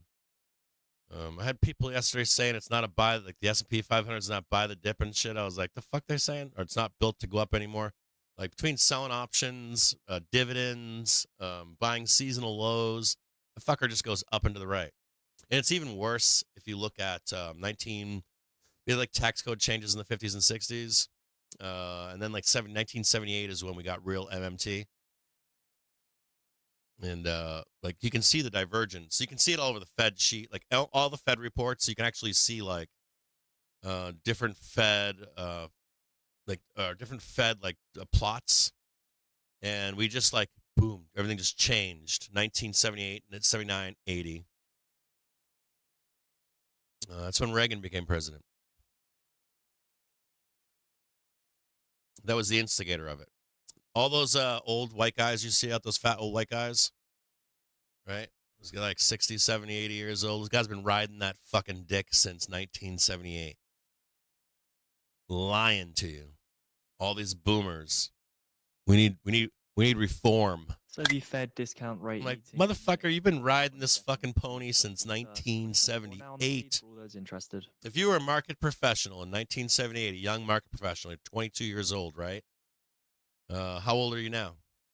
64, somewhere in there, roughly that I think. Maybe a little bit more. So if you ever see like was like Do you want to say Gunlock or some shit, one of those guys, leading edge of news for Jamie Dimon calling for fiscal responsibility, whoever the fuck it is that's out there doing that, those fucking guys been riding this fucking thing service for the price on the regular and save 92%. their whole adult life, and now they want you to be responsible. They don't want you to pump up the SPY. They're like, I'm old now. I got mine. Gunlock out there. Let's crash the market down to the depths of hell. I'm like, what are you talking about, dude? You've been riding this fucker up the whole way. Fucking get out of here. Somebody sit that old guy down over there.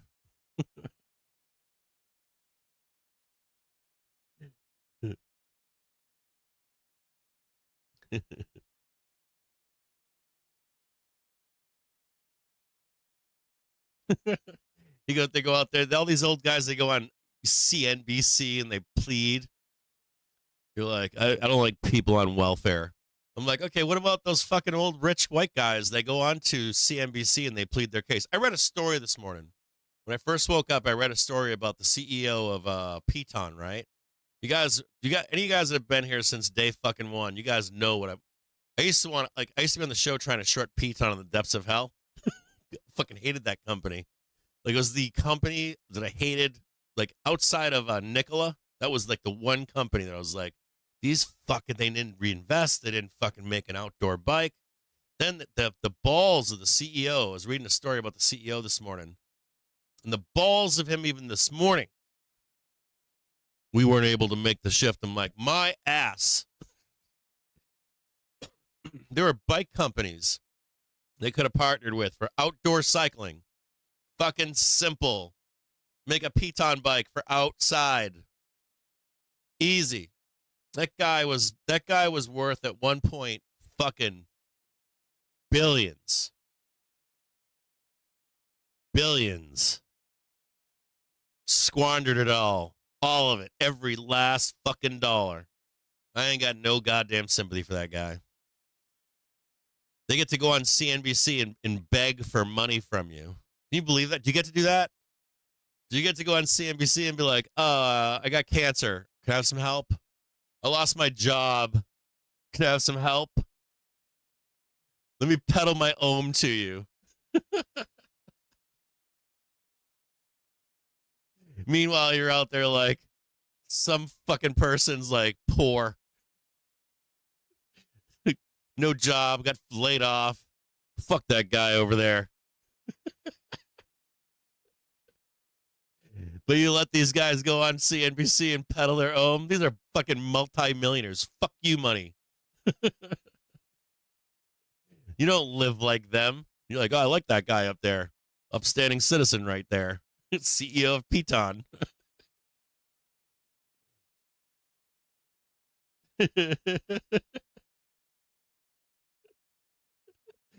Let him pitch us on CNBC.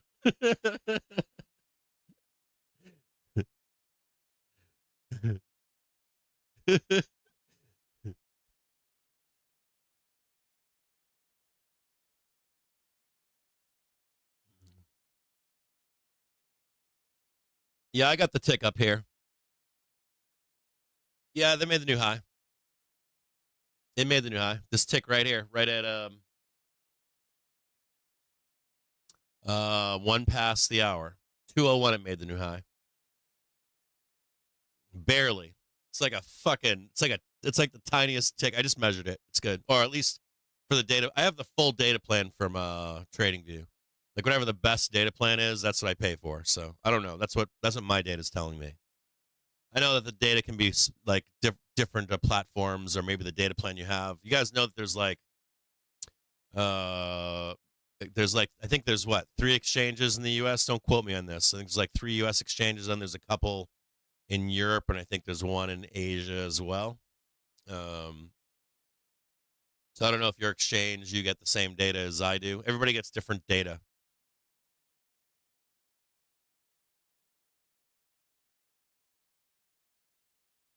Yeah, I got like I got 06. I got 06. I got 06 as the high tick. 562.06.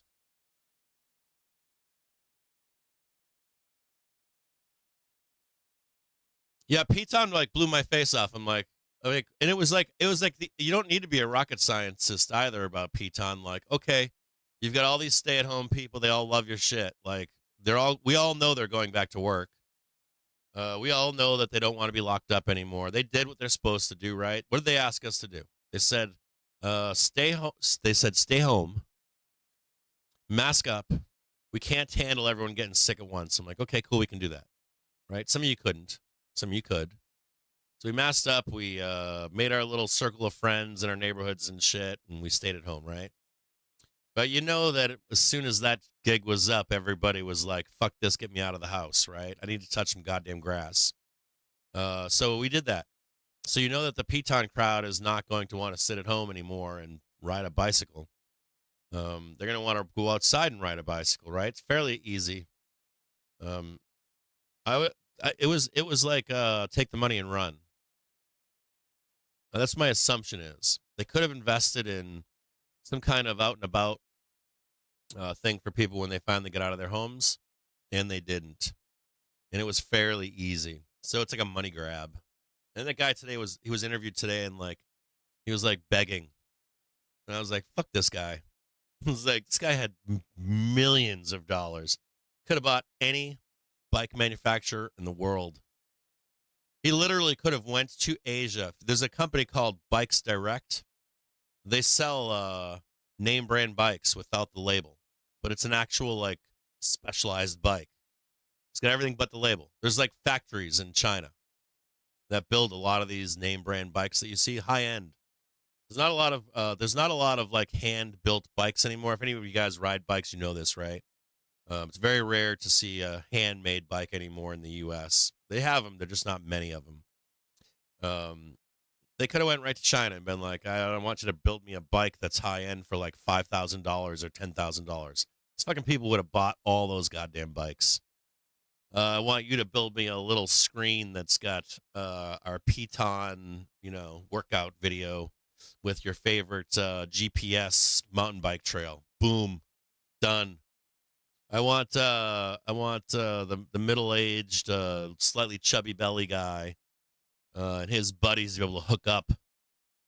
Or like, I got off at 2 in the afternoon, and you get off at 6 p.m., and we're going to go ride the same tracks or same single track. And later on, we'll compare our times, bro.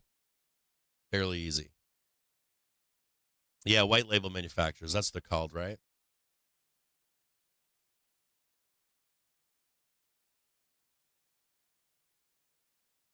We've got the cross right now coming up of the half-hour trigger and the hourly trigger. This should propel us higher. Any successful backtest of the 5 or even that cross, we should crank.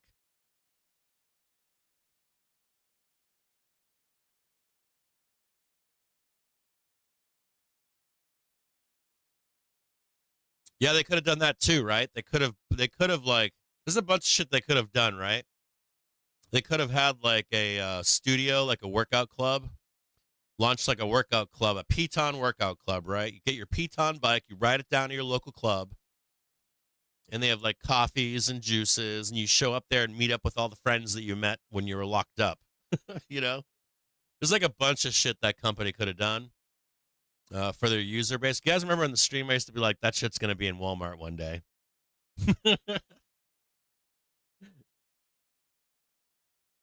Yeah, bike clubs are huge. They squandered. That's what they did. They squandered.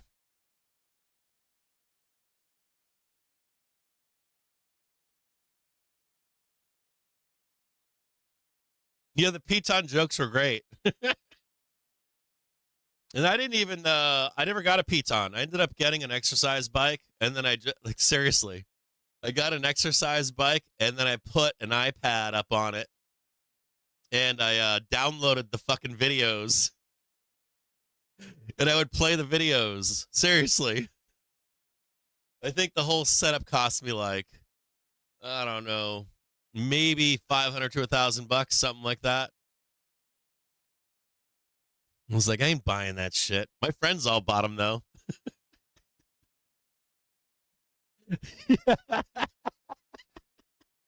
People are posting the Piton pictures in the Discord right now.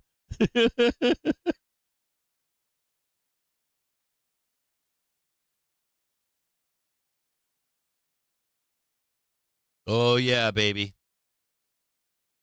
Oh yeah, give me that. Give me that. Give me that velo, baby. Give me that positive velo. Give me that pump. Give me that market pump.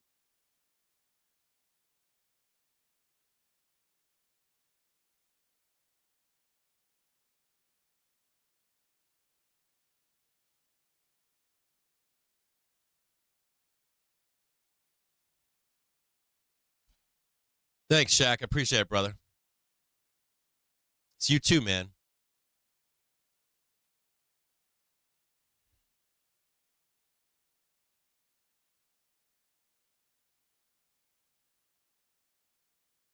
I'm actually looking at. I'm in a tough place with bikes right now. I've been like on the fence with bikes.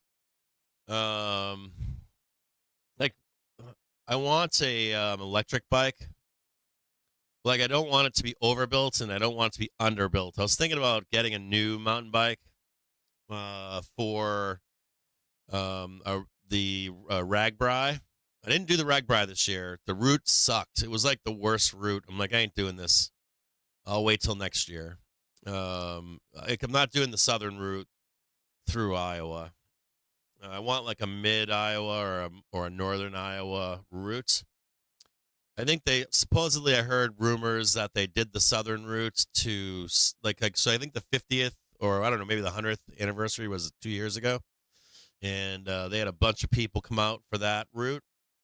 They had tornadoes or some shit, and people were complaining, upset, and whatever. And then I think for for this past year, they intentionally made the route more difficult to tone the crowd size down a little bit. I have been told that. I don't know. But I wanted to ride that with either a road bike or a super high end mountain bike and build my own battery packs and stuff for it. But it's really weird. Like, if you build your own electric bike, a lot of the gear right now is underbuilt or it's way overbuilt. It's like either too overbuilt or like it's more like a moped or some shit, or it's not, or it's too light. So I still haven't pulled the trigger on that. I'm still riding without an electric bike, but I don't want to ride like that anymore without electric. I want the electric assist. I'm getting too fucking old. I don't want to. I don't want to like suffer anymore. I still ride. I ride like a commuter bike for trips around the city and stuff. I'm doing like, well, I converted a commuter. I converted like a city commuter bike to a gravel bike, so I can ride like simple, um, simple single track stuff, city type stuff. I got a mountain bike, but it's older. But I really want like a dope ass mountain bike with electric assist of some kind. Because I'm getting old. I can still do a 20-mile day, no problem. Well, no, like 15. I start getting tired around 15. If I do 20 miles, I don't know if I feel that or not. I don't think I feel it. Like, we're cresting 20 miles in a day, though. I'd probably start getting injuries after 2 or 3 days of that. Like, sorry, like pain, shit like that. I'm like just getting too old. I want to, like, as I get older, I like to enjoy that kind of stuff. Like, I want to do the ragbri and not feel broken down. People are like, that's not real biking. I'm like, I did enough of that my whole life. It's kind of like moguls.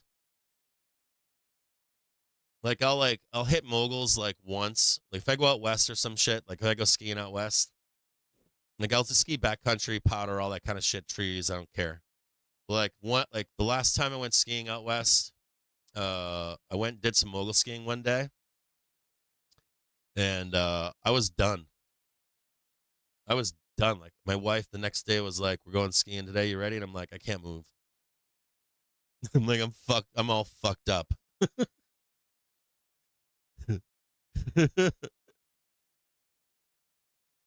Too old, too broken down, too many injuries.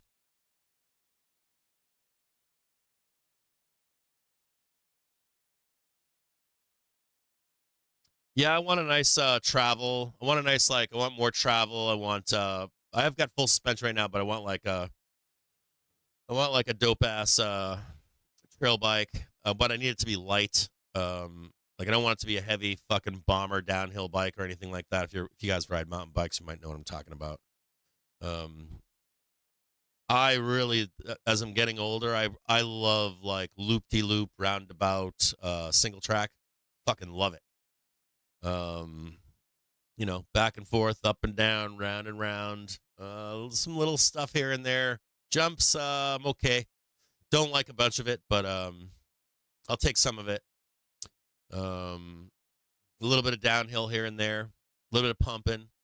But I'm not into like crazy ass, like put your body armor on, get on the fucking chairlift, and try to fucking kill myself riding downhill anymore.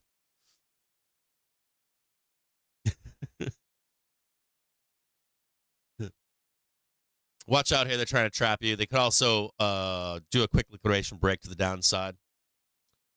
Not quite there yet, but we'll watch it.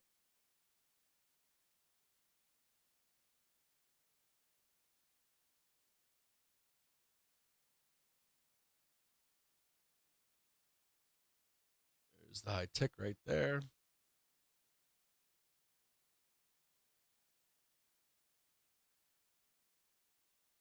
You like riding bombers? I got a buddy who is a professional bike rider. I haven't talked to him in fucking years. You just reminded me of that. I got a buddy who's a pro, mountain bike pro. He's like ranked and everything. I gotta look him up now. I haven't talked to him in a long, long time. I was never that good. I was never like, some things I've never been that good at. Like, I've never been a great mountain biker. I'm not gonna portray myself as that guy.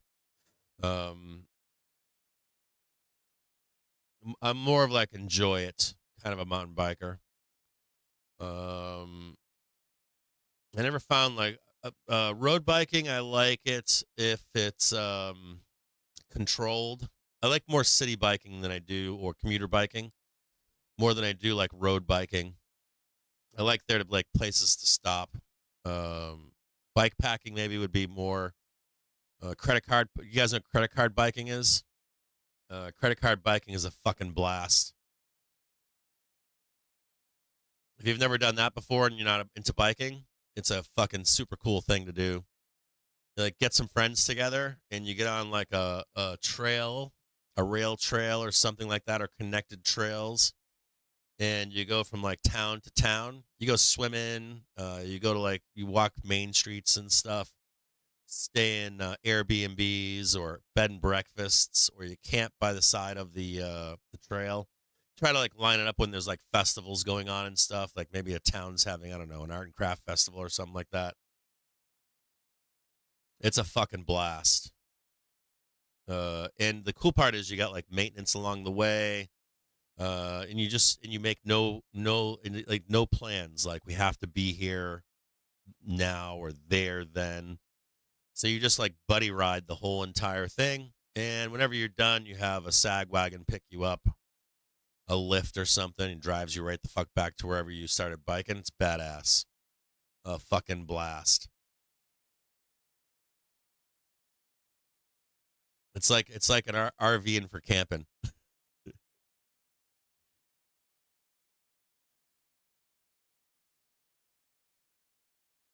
Yeah, that's badass. Lonesome Sock. That's a good time, man. I would love to take that trip, like through Tyrol or some shit like that. Would be badass.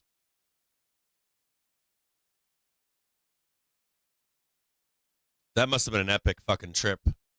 Lonesome Sock saying that he did a credit card biking across the Italian Alps, but on a road bike. That sounds like a great time. Yeah, I'll heart that. That sounds like an epic journey. I think that's the kind of like bike rider I am. Bring me the sag wagon, drive me back up to the top of the hill. Like mountain bikers do that, right? They're all like huffing and puffing up like you take a trail and then come up a dirt road. You got to earn your turns, baby. I'm like, fuck you, earn my turns. I'm old.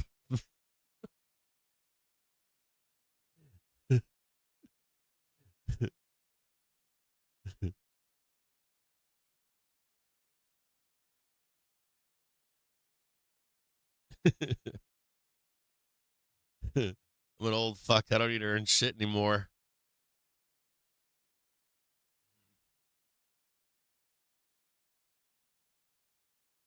Doom.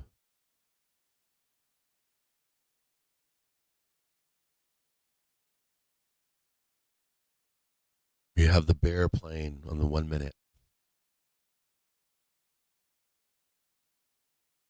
It'll be just like this one down here. Rain, hell. But it bounced. And it held.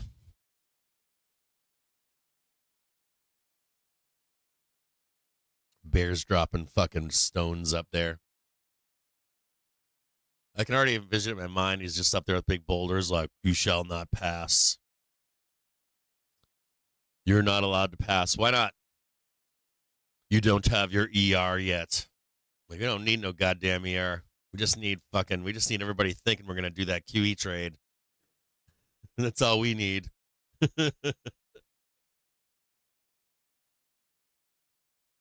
We need the FOMO QE trade. They start talking about that shit in public. You start seeing people talking about QE being in full force. You're going to piss off every bear. Every single bear out there.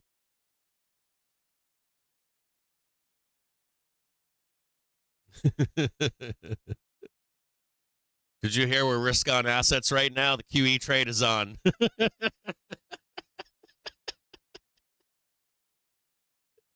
The Fed put us in. Just those are all some pretty like you just it's like they're like all zingers. Did you hear the Fed puts in? Did you hear the QE trade is on? Did you hear money printer go burr?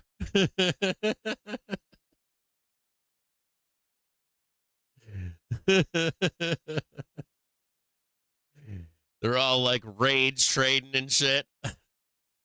You're not allowed to say those words around here.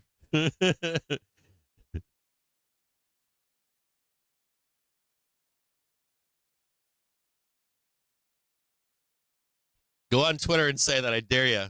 Just make a post. Like, did you guys hear that the QE trade is on? Did you hear that the Fed put is in? You're gonna get comments all inside your post going, the QE trade's not on, the Fed put is not on. You're not getting your rate cuts. You just do it for this whole trade right here. It'll piss everybody off. You want to do some shit posting between now and like September 17th? That's what you do. You just like, it's like 3 or 4 keywords. Money printer go burr. QE trade is in effect. Fed put is in.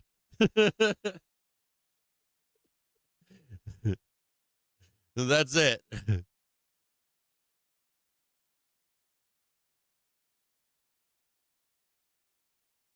Oh, dude, right on, brother. Right on, Loathsome Sock. That's fucking fire, bro. Fuck yeah, dude. Sexy man, dude. Look at you. You fucking stud. Dude, look at Lonesome Sock. God damn, dude. Dude, I'm telling you what, you're going to have a lot of fans inside that Discord, man.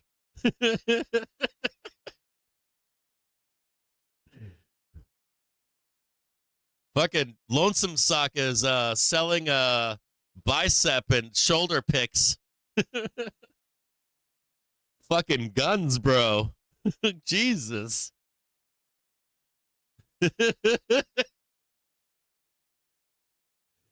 You guys seeing Lonesome Sock in there fucking flexing right now.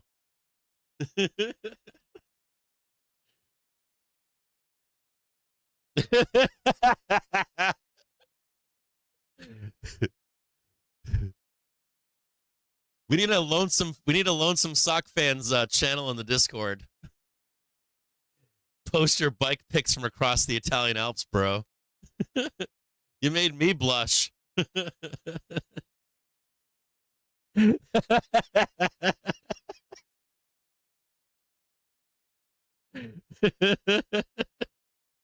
Only lonesome socks.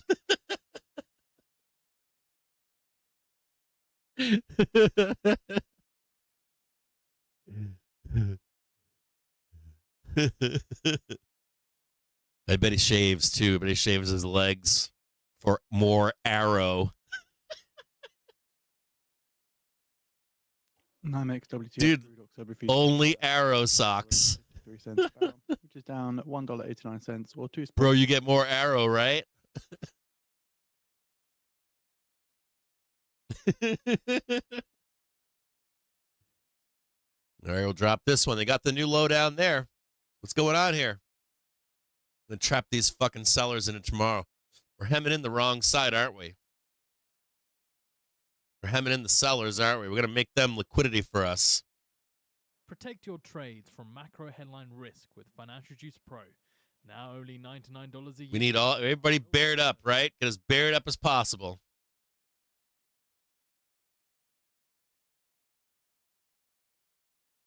Get them all bared up. Get them all hedged out.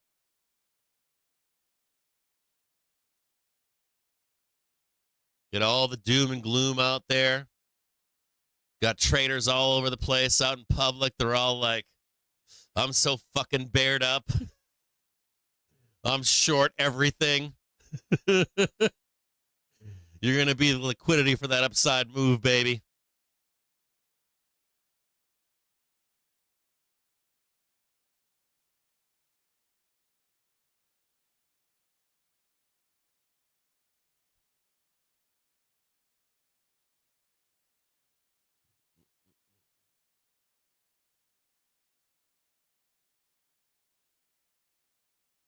Was I BMX? So I was very young in the 80s. Extremely. I was a child of the late 90s. Late 90s, early 2000s. I was like my late teens, early 20s and stuff. But I was never a BMX guy. I was a skateboarder. I mean, I had a BMX bike as a kid, but I was never a BMX rider. Like when you were a kid, when I was a kid at least, you either became a BMX rider or a stunt rider. or you became a skater, and I was a skater. I skated a Steve Alba board. That was my favorite board. I also did some like any of the boards from like Santa Monica Airlines. What else did I like? Some Power Peralta shit. I was never into like I was always into like Dogtown, that kind of stuff. S&T. I liked punk and stuff. I liked rap, wasn't it, when I was a kid? And then I moved into the party scene, rave scene as I became an older kid, teenager, young adult. I liked when I was really young. I never liked regular music. I never liked I think I remember I grew out of top 40 music when I was 11, 12 years old. Hit puberty-ish, like Peach Fuzz or whatever. I started listening to I first started listening to, I think, Metallica or something. And then started getting it, like briefly liked metal, but then went into punk and folk music and some hippie music, some rap, and then from there switched over to like underground shit. Like KRS-One went underground, Boy George went underground. Like there was like an underground music scene that a lot of like rappers went into, and even like punk and musicians and stuff. Some top 40 artists, like we call it like rave scene. So I went in like that rave scene, underground or party scene for music. I was always like I wasn't quite crunchy. I was like I played soccer. I was on ski team.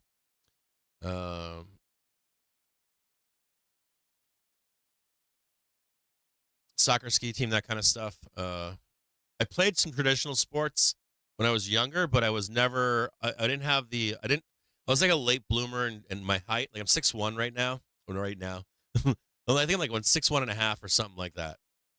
If I was like, I'm probably shorter now. I'm getting older. Maybe I'm like 6'1" now, somewhere in there, like 6'1 and a half. But I didn't get height until later in my teen years. So I missed. Like I needed height for volleyball, I needed height for basketball and stuff like that. So I started choosing other sports, and then I got taller later and continued on with those sports as like alternative sports.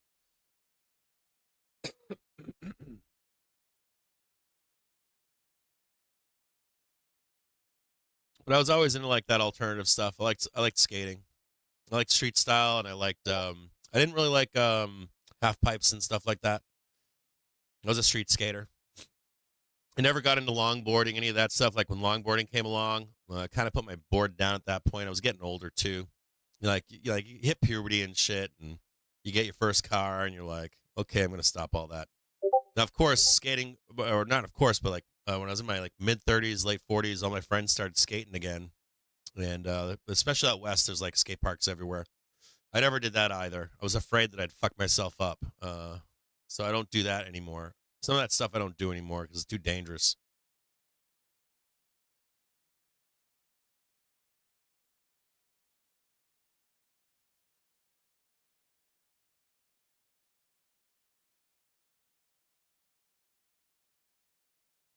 Just boxed in right now. Bam, bam, bam, bam, bam.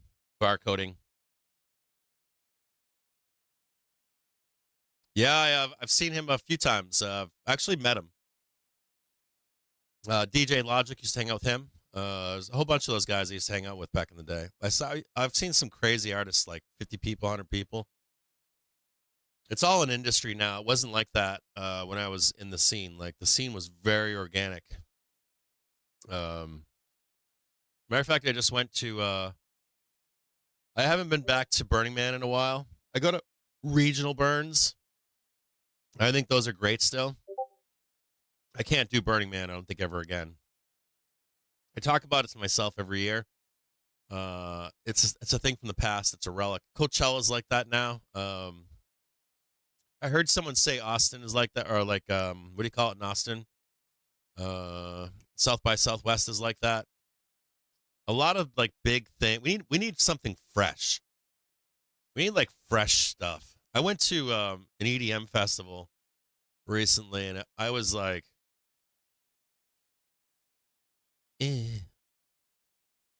We need something fresh in this country, the world. Like, we don't have nothing fresh going on. It's almost like everything has been fucking monetized and shitified and commodified instantly. Like, there's like this like corporatization to everything from like Go right now. Do you guys notice that? I notice it. It's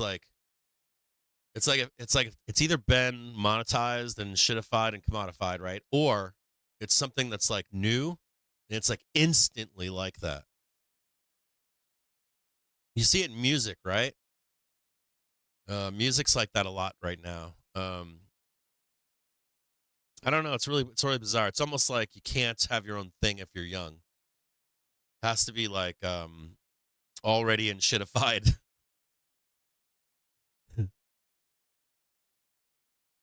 Like tastemakers and stuff. They used to like there's a time when I used to do that stuff, right? I would go to like a show or something or go to this event or this underground thing or whatever, and you'd get stopped by people and they would say that you would get interviewed by people, and these people were like from companies and corporations. They'd be like, "Hey man, can I just talk to you for a few minutes?" And they want to talk to you and shit. And they were trying to find out what like style they wanted to sell to kid culture or whatever, counterculture, whatever that is. They don't do that anymore like they used to. Now they just create the goddamn culture and say, this is what's in. This is what's acceptable, bro. Post it all over Reddit. I want the right reaction so I can sell my shit to you. You guys notice any of that today or no?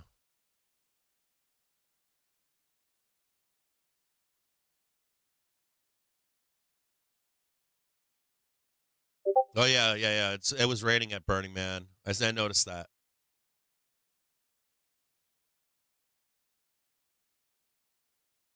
Some of it's the cost, but some of it's not the cost. Like, there's a lot of, like, aging out going on. They don't want to talk about this.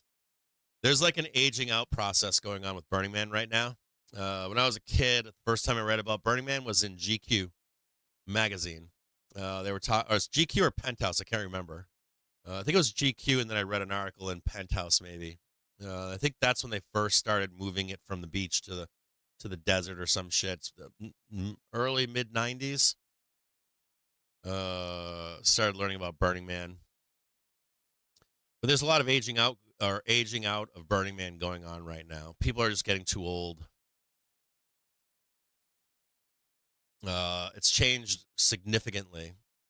Like it was like all the tech bros were there back in the day. And they weren't somebody then, right? They weren't like still somebody. They like Occupy Wall Street, all that kind of shit. That's the first time I went, by the way. First time I was able to go to the Big Burn was Occupy Wall Street. Or Burn Wall Street.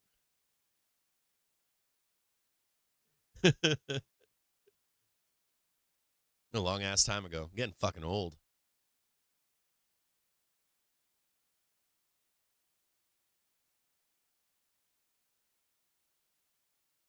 Yeah, you're just talking about saying they still do it. They still send people out there. Yep, I'm old. I called Joe before we come to the show. I'm like, he's like, "What are you doing?" I'm like, "I'm getting long right now." I'm gonna go on the show, and the fucking market's turning up, baby. Yeah, I am old as fuck.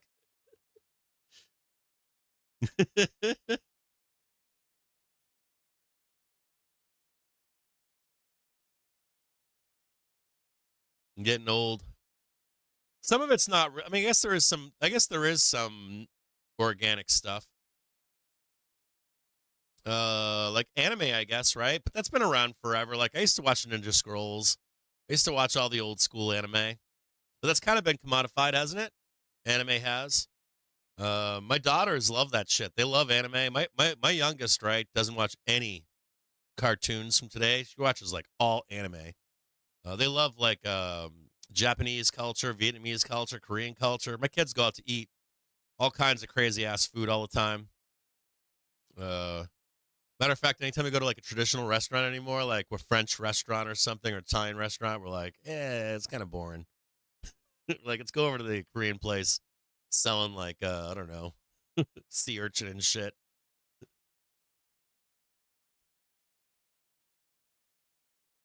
Yeah, Segura Man.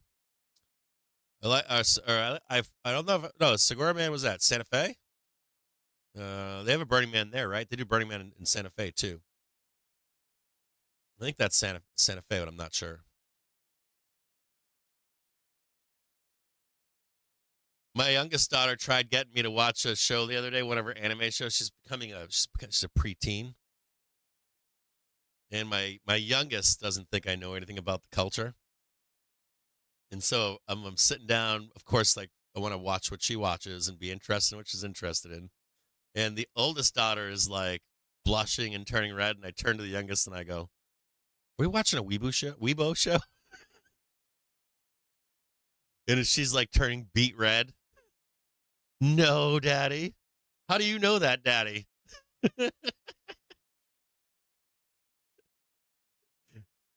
Bunch of weeboos. Well, there's the door.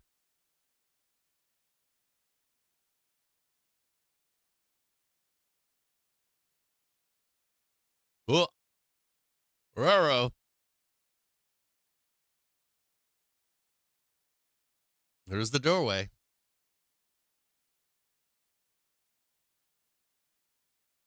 That's what it is, a Zobra.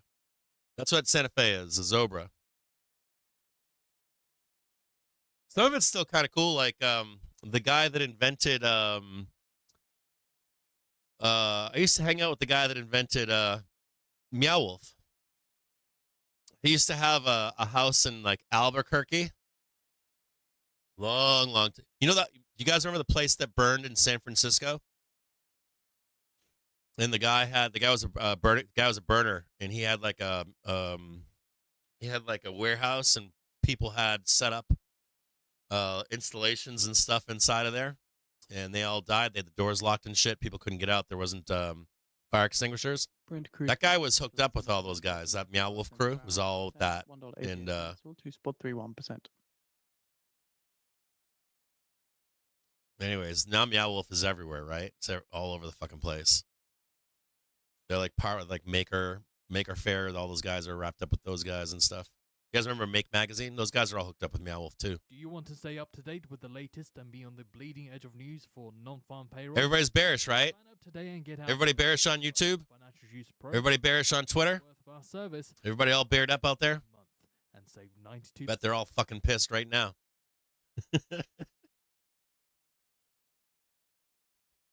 That's right. I've been to Zobra. I've been there. Been to it. I forgot the name of it, of course, but I've been there. They burn their own effigy, right? Their own man. They do it in Mexico too, right? It's kind of like a play on the American Burning Man. American Burning Man is a play on Zozobra, I should say. Good job, Winky Face.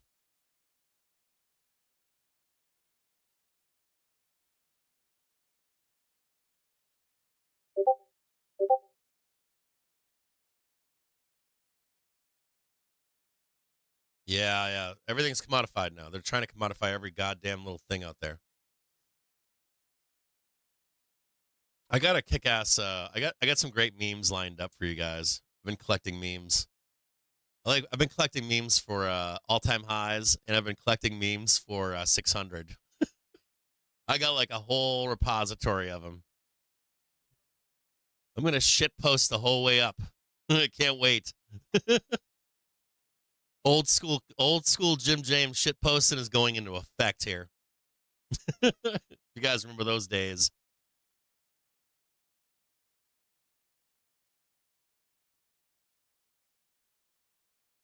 I bet they do take fun vacations now. Yeah, I just got an alert for Yum. I'm gonna check out Yum right now.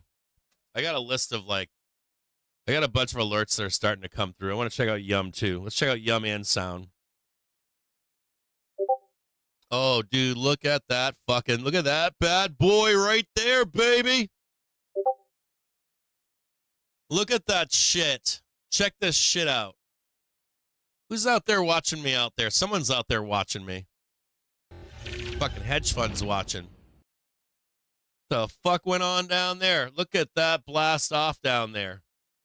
That's Yum Brands. Look at that swooping sweep down there. Wham. Got an alert. Bam, tagged it.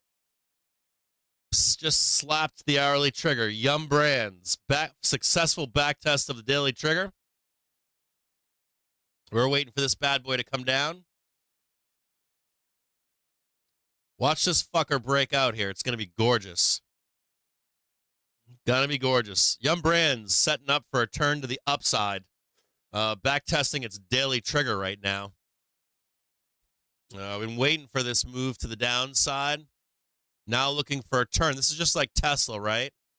You're looking for the trade down, right? Back test, come back up, catch a high, boom, boom, and then start breaking out. Yum Brands making another attempt to break out to the upside on a massive consolidation.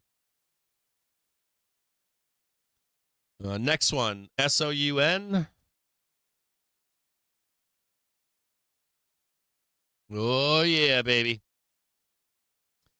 Still grinding here. No trade yet on SOUN. I'm waiting for the breakout to begin, so still not there yet. I don't want to see it break down and go down lower, right? Don't want that. They are looking good here, though. Still no trade. I wouldn't take a trade on Sound yet either, but on SOUN, nice and cheap, right? $5. You're looking for, right now, you're looking for just that new high right there. Breakout. Come back down. Watch the hourly swoop up, the half an hour swoop up. Johnny in the spot at like $5. Not quite there yet on that one, though, either. Looking for it, though.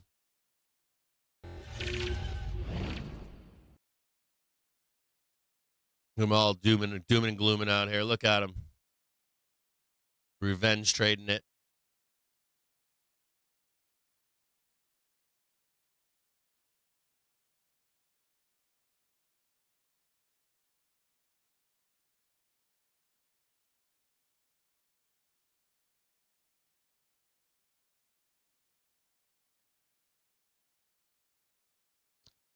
Yeah, Tesla's turning up right. Well, Tesla is in a basket of most shorted stocks right now, and with semis.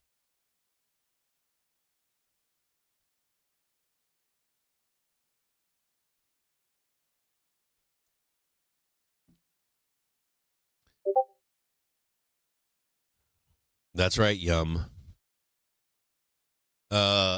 They're in a basket with like semiconductors and a few other tickers. If you got the brief last night, you can see what's the most shorted, what they're overweight on, what they're underweight on. They all implies a whole bunch of different information. But Tesla, if the market squeezes, right, there's a high chance that Tesla squeezes with the market. I would not be short Tesla if the market starts to squeeze. Let me rephrase that.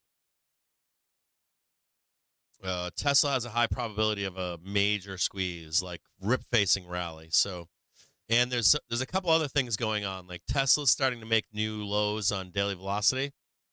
Semis too, like under the surface, semis are starting to not show it in price. I want to show you something cool. You want something cool? So, if you look on the market brief from last night, and you look at semiconductors on the chart that I showed you, you can see like semis making new highs as they're getting new lower highs on daily velocity. When you see that divergence, it tells you that it's topping. You'll actually see it roll to the downside in a meaningful way, which it did. Could see it before it happened. And now you're seeing that same divergence in semis right now on the ups, coming to the upside. You're seeing like new lows on semis, but daily velocity making a series of higher lows. So there's like a trap there for bears. There's a trap on semis to the upside. Well, it's not, you're not seeing it today. You're going to come back in like a week and tell me, yes, it was there, Cappy.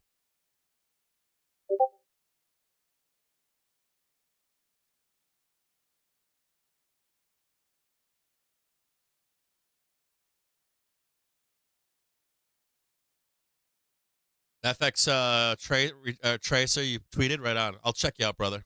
I haven't been on Twitter just yet. I'm reading this shit over here. As a matter of fact, I got to read shit to you. Hold on here.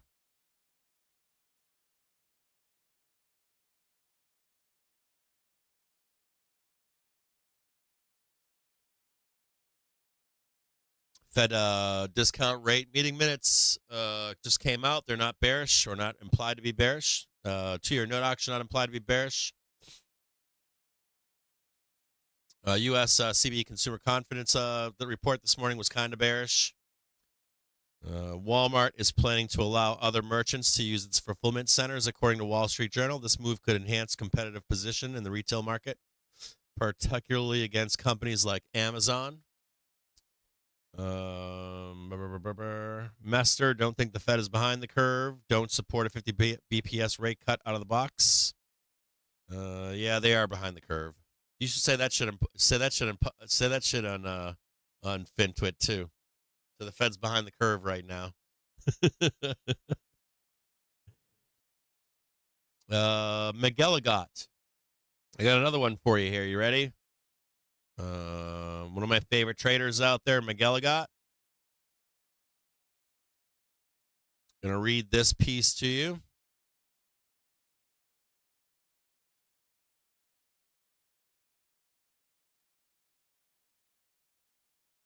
Hang tight here. I'm gonna post this in the. Hold on here.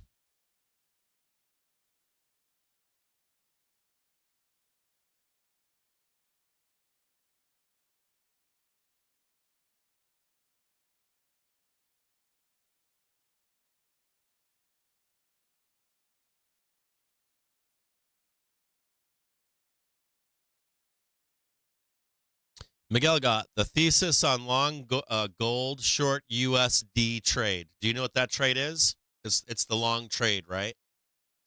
It's the upside. It's the upside. It's the upside rate cut, Fed put, QE trade that we've been discussing, right, for weeks now. Last night I gave it to you again.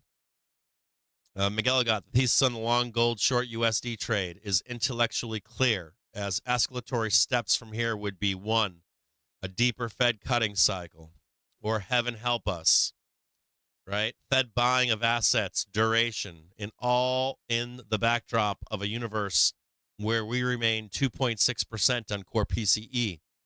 We have PCE coming out, don't we? As to the cynic, the Fed is making a call on the lesser evil here in accepting a higher level of inflation. I read that to you earlier. I didn't even read this to you earlier. I just told it to you earlier. They don't care about inflation. They'll accept a higher level of inflation. Okay? Read that. I just posted it in the Discord. Ironically, the risk for investors going blindly back into the old QE trade then is one of too soft a landing, where 1, economic strength is combination with 2, easing both here and abroad global cutting cycle, plus China, then restokes inflation to the point where the currently priced magnitude of cuts in the forward path then cannot realize. What he's basically saying to you, more complicated, is that you should not take this trade as a sure thing permanently. Keep it separate from actual rate cuts. So if we take this trade into the Fed meeting, right? If we take this trade into the Fed meeting, separate the two. Hopefully Jimmy Barry's in the audience today and can explain this better to you, but This is a separate trade, okay? So what you're going to encounter, if this trade continues to materialize, okay? You want to be, listen closely, gather around to the fire pit right now. I want you to mark this, okay? Write this down somewhere. You're going to, if you're going to join me on this trade, if this trade starts to materialize, right? You and I are going to be in this trade. And as we get closer to the Fed meeting, you're going to hear then the FOMOers. You're going to hear the drum beats then. You're going to hear people that were bearish wanting to get bullish. You're going to hear people 4 or 5 days before the Fed meeting, all coked out of their minds. They're going to scream at you on public that there's more upside to go. They're going to scream at you that QE's never stopping. They're going to scream at you that you're going to get 100 BPS cuts. They're going to be the loudest bulls in the room. You're going to sell into them. You don't care about the last part of the FOMO trade. It's like buying a major dip. You don't care. You don't care if it's real. You don't care if it's fake. You don't care. Remember we traded up into 130 at NVDA and I'm like, I'm out. See ya. Bye. The NVDA just bounced around and ground down as all those fucking FOMOers got swept up in it, didn't they? Right? So if you're with me in this trade, if it materializes, earlier in the show, I plotted for you how to check to see if it materializes, right? When we get there, if it materializes, if we end up blasting up and we get this big ass FOMO trade and it blasts, we melt faces off, come into like the 13th, 16th, you're just out there going, yeah, man, cool. No worries, bro. You can leave some runners on. Sell them all that shit. Here, you buy it. Let them get trapped into the FOMC meeting. And you're just like sitting pretty. It's the same as an ER trade, right? You're trading a stock down into ER, a stock up into ER. You're like the guy that's on the run up or the guy that's in the run down into it. When we get to the moment where someone's asking you, hey, man, do you think NVIDIA is going up or down tomorrow? You don't want to ever be that guy. You know what I'm saying?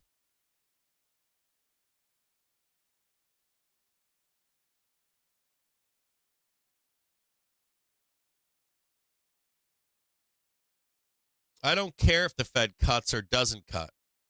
I don't care. Neither does McGilligot. That's his point. His point, simplified, is you don't fucking care. You don't fucking care if NVIDIA is going to have a good report or a bad report. They're trading the run up or down into that report, right? Right? That's what we're doing, right?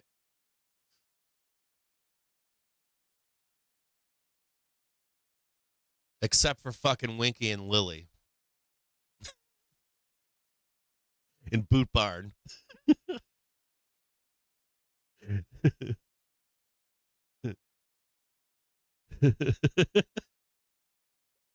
Winky, when did you buy that shit? It was 50 cents, bro. How long you been holding it, Winky? Like 3 fucking years, man. How much did you make? I will not disclose that. Why are you driving a Bentley, Binky? Or Winky?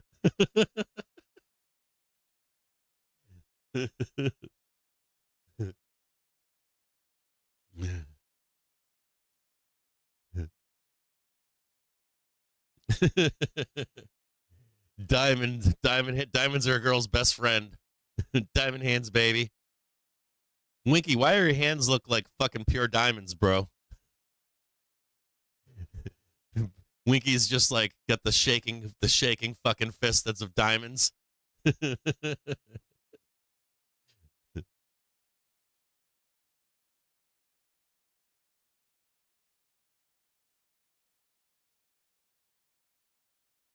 You guys want to know a good follow out there that I started following?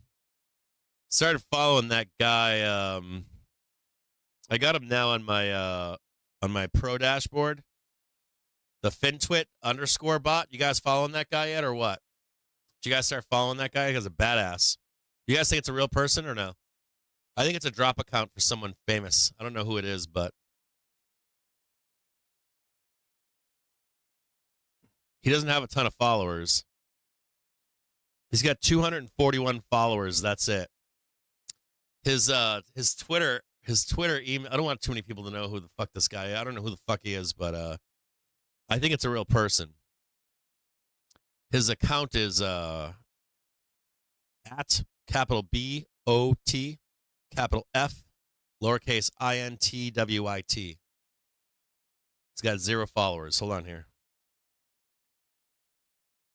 This guy is somebody. I don't know who the fuck he is, but he's somebody. I don't think it's a real bot.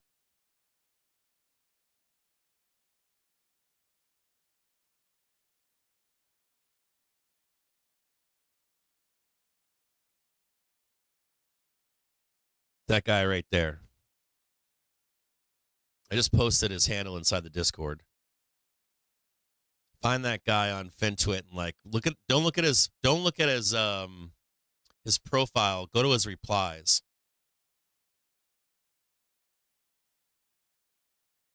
Guy's got like 200 followers or some shit. I don't know who he is. He's somebody. He's in the know. I'm assuming it's like a drop account for like a gem or something, or it's for somebody. Somebody knows the fuck is up. Fucking Jamie Dimon, somebody. I don't know who it is, but Rubner, McGilligot, somebody.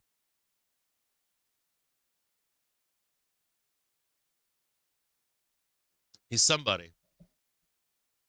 Nobody follows him. If you go to his profile, you're like, I'm not following that guy. His replies, though, are prolific.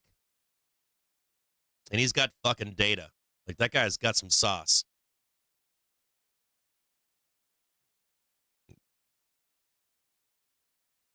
Yeah, check that guy out. There's another cool one, too. Got another cool account to follow.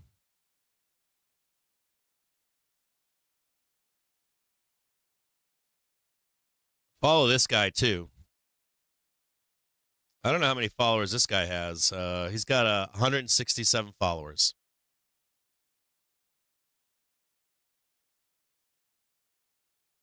This guy right here. Follow this fucking guy, too. I don't know who the fuck that is either.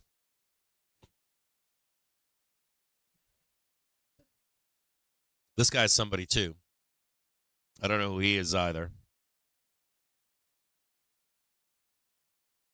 Yeah, go to his replies.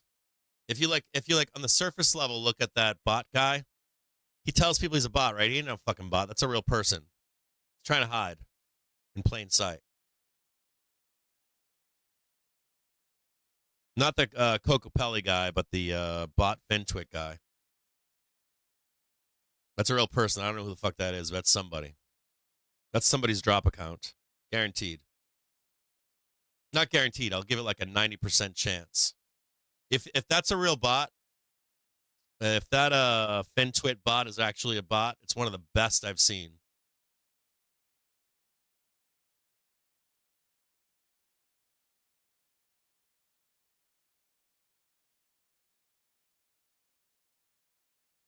There's something about that bot that slips past the like the Turing test. He like lets it slip that he's a human. There's something about like that, like when you guys do you guys ever run your shit through like Google? It's like Google has this thing where you can run you can test if it's a human or not that has written a paper or whatever. They do it for like school papers and shit like that. There's like something about his his syntax that is human, in my view at least. Yeah, syntax. Something in his syntax that's like, that's a person from somewhere.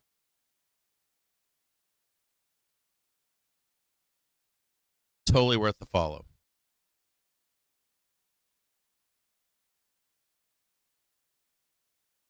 Yeah, it's not just immigrants too. So like, all right, so this Nick Timmeros piece, I've told you about this, right? Illegal immigrants and the unemployment numbers.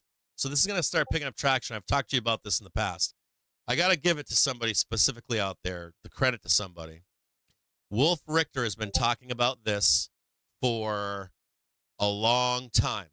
And it's not just illegal immigrants, but it is, right? We're not counting illegal immigrants, but there's another big point to this. I haven't read the Nick Timmeros story yet. It's good that it's getting traction. But let's talk about this really quickly because first, number one, Wolf Richter is a badass. Motherfucker is a bad motherfucker. That guy is so fucking smart. If you ever like consume data, I don't know where you get your data from. If you get like the data comes out and then maybe you're reading it on, I don't know, Market Watch, or you're reading it on FinTwit or Bloomberg. Wherever you consume data, always go and listen to Wolf Richter. This guy is a fucking genius. Hands down.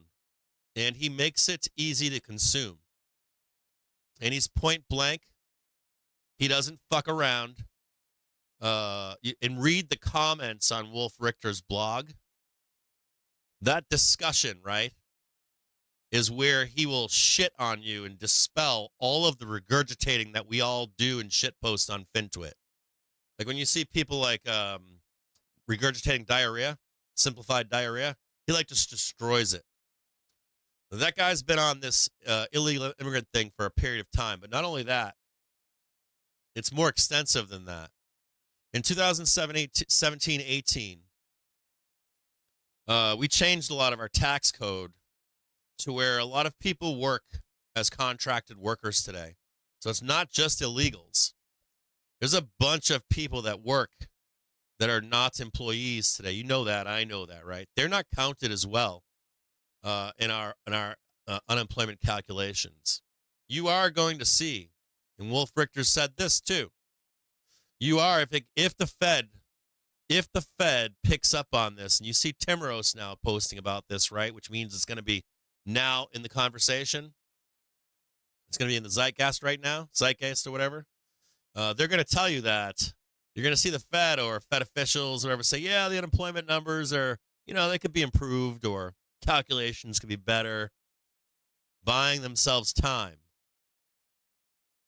as unemployment rages in the background, right? So you'll see this like gain traction in the zeitgeist.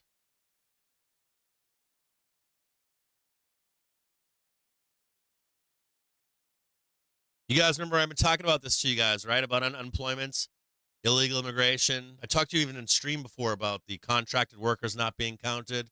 Wolf Richter's been on this shit for like ever. You got to check out Wolf Richter. The guy's a fucking stud. Like straight up. The guy's a gangster. You guys read his stuff? Am I the only one that reads him regularly? The guy's amazing.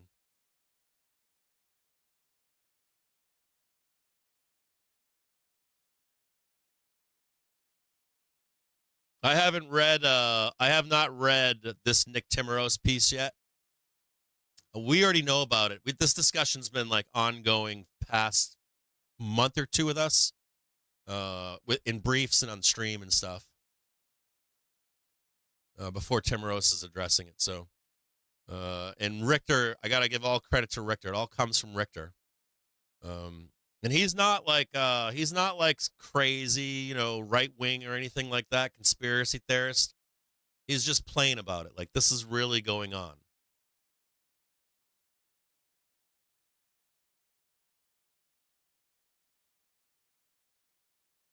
You guys forget too, right? Like in 17 and 18, right? People, maybe you guys don't know or you forget, or maybe it wasn't relevant to you. In like 2017, 18, people were literally wanting to quit their jobs and become a consultant or a contracted worker due to the changes in the tax code. Like they were like not your local mechanic. He's getting fucked if he's an employee. But you want, or some careers out there, and some of your assets, you don't want, at that point, like 2017, 18, you wanted to like switch ownership of assets to LLCs. You wanted to work some people wanted to work not as an employee, but as a contracted worker. And of course, it benefits businesses too, right? So you're like, hey, I want that money back in my taxes. I want to like capture this money right now. I don't care about unemployment. I don't care about this or that. Put me on as a contracted worker. Get me off your rolls. And of course, employers are like, fuck yeah, let's do it. That's better for me, better for you right now. Sure, let's do it. Whether that's good or bad for you as an employee or not, it's up to the individual, right, to decide. So you had a lot of that shift as well since 18. Yeah, you follow him? He's a badass. Guy's a fucking bad motherfucker. He is a badass. I would love to interview him one day. I would just shut my mouth. I'd probably have to get someone smarter than me to make me like 100 questions or something. Because I don't know what the fuck I'm talking about. That guy's a genius.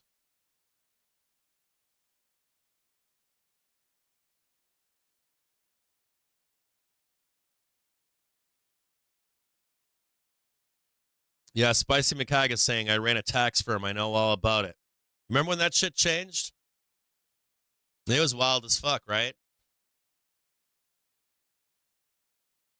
It's not good for everybody, but for some people, it was a very good system to switch to.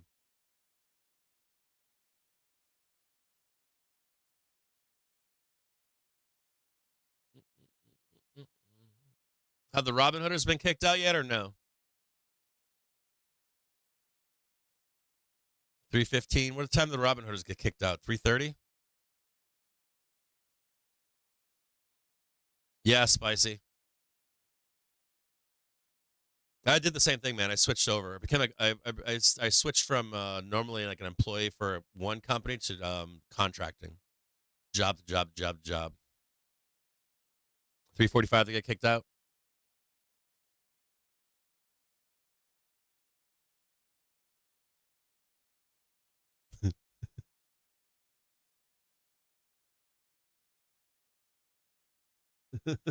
RH gang.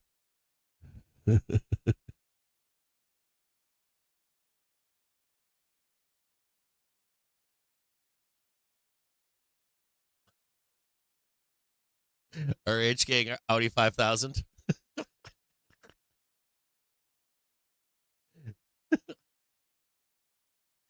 Poor Robin Hood gang.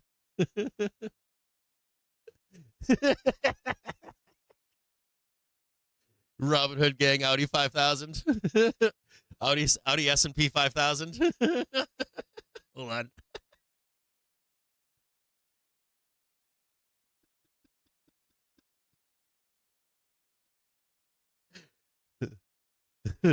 Robin Hood Audi 5000, Audi S&P 5000.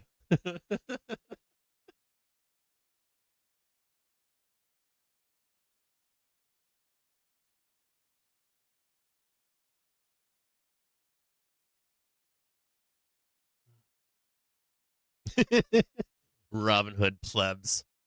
Shit on Robin Hooders. Robin Hood trader just like revenging at home right now.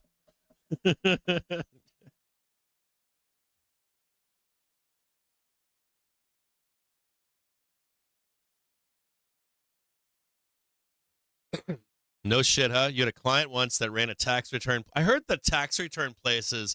Can you guys, any of you guys, I was looking at companies to invest in.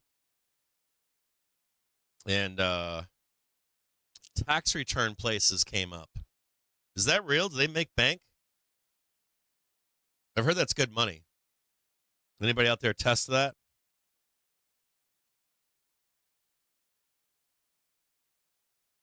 Anybody test that? No, it's actually not a scam. Time out here. Whoa, time out.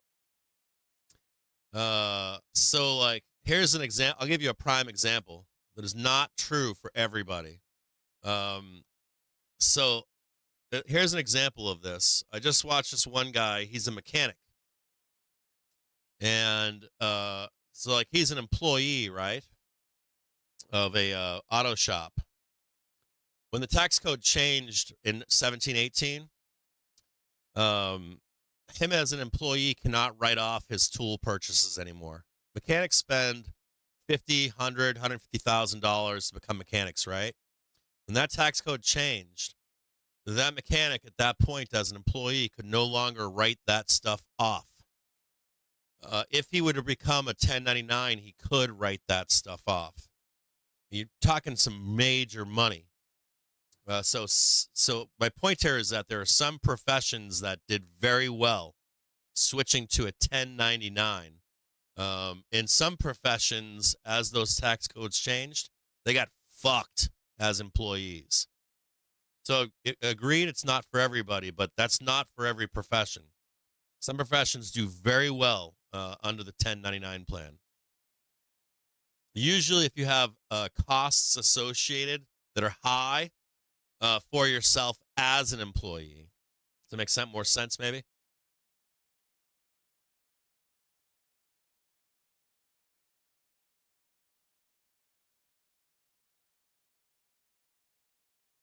Well, that's the other thing too, right? You have to keep the money in, make money to pay your taxes. You get to count. Well, not really. Yeah, you can, but you got to still pay it every. We pay it. My wife. I don't know when I'll have to ask my wife. She pays it once a quarter, I think. Once a quarter, we pay it. Yeah, when we pay it, I don't know. I just paid one recently and it was late. Because it's really fucked up. Like, my taxes are weird. Like my federal taxes, I don't get too much. I don't have too much of a penalty. My state taxes in Michigan are insane. If you withhold, you can't outrun the fees.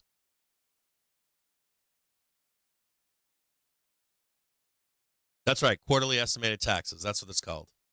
My quarterly estimated taxes for the state of Michigan, I get fucking hammered if I don't pay those fucking things. Maybe if I don't pay those things, or my wife, my accountant.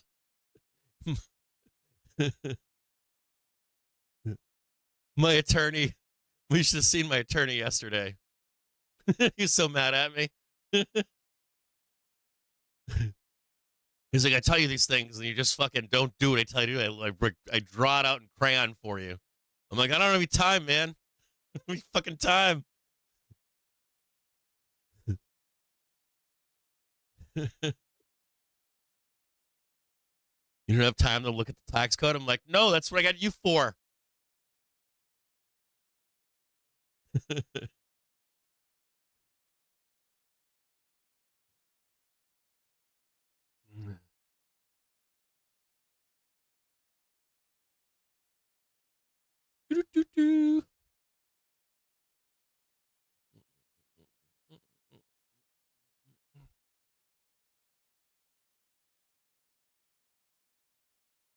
Yeah, I was watching this one guy that was a mechanic, and he's a Republican.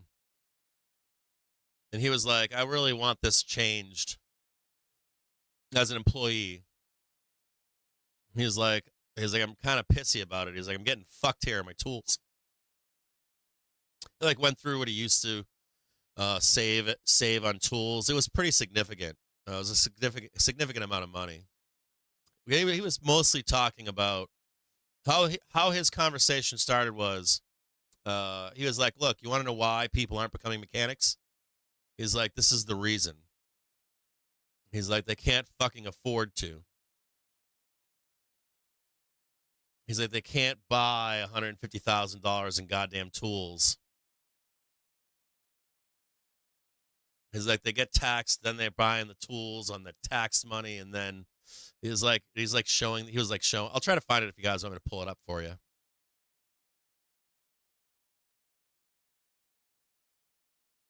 Yeah, I like 1099 too. It encourages saving. I think it does. It encourages us to save at least. I think Joe does that too, don't you? You pay yourself like a quarter after, don't you? You pay yourself a rolling month forward, or do you pay yourself rolling quarter forward, Joe? Yeah, you do the month of the quarter.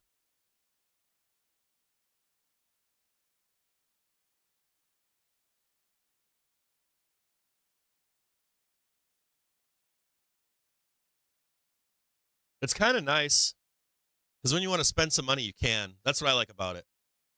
I like that you get a bulk payment. You're like, oh no, like you have a hard time saving up for something big. You're like, oh yeah, dude, I got all that fucking money coming to me. Yeah, you got quarterly bonuses. 1 month back, so expenses clear. Yeah, we do that too.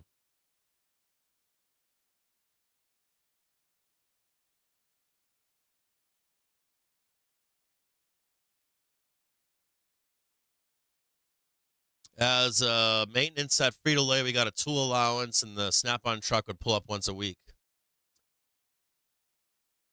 I watched that video, and then all of a sudden, a bunch of new videos came in. They got all these guys like comparing Snap-on tools now to some of the stuff coming out of.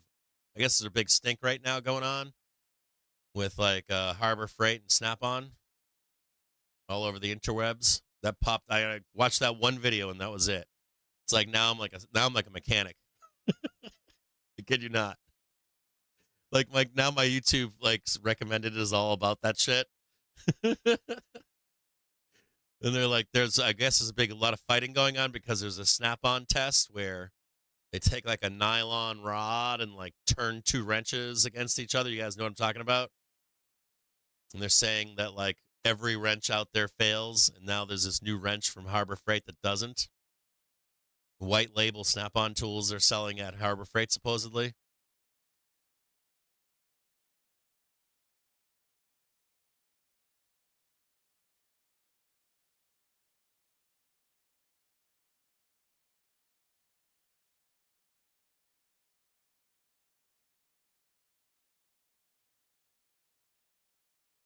I save money. Or we have an account, so our money sits in our money. We have T-bills and shit, but then a lot of our money sits inside an account that makes like 5.25 or something like that. I keep weird shit too. Like I got a bank. I'm not gonna tell you where my banks are and stuff. Like Joe, I think Joe knows some of this stuff, but I don't want to be too clear on how we do our banking, but.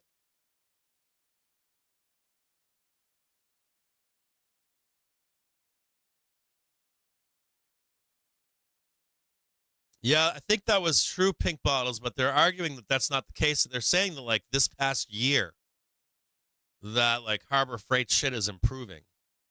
Like, this is recent, like, last 3 to 6 months.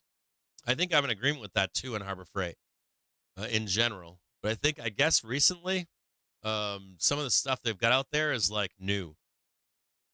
Like, there are new tools coming out from Harbor Freight that are, like, fucking legit. The Robin Hood gang out. He's up some B5000.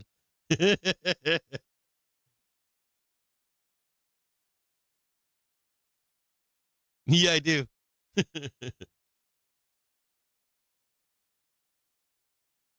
Well, I've had my not my identity, but I've had my identity stolen in the past. Kind of, I've had my shit broken into, brokerage accounts, banks. So now, like, everything for me is like fraud alert, fraud alert, fraud alert, maybe fraudulent. I gotta like call. Yes, this is okay. That's okay.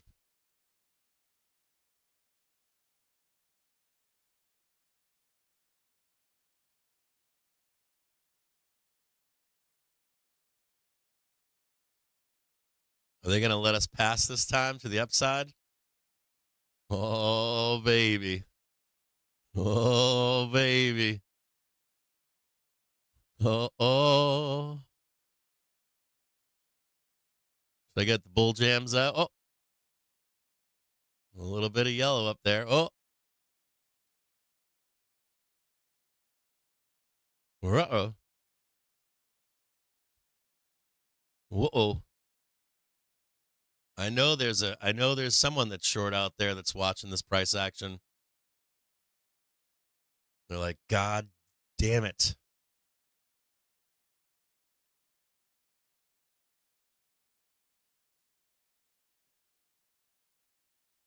There's probably some guy right now on vacation, some professional.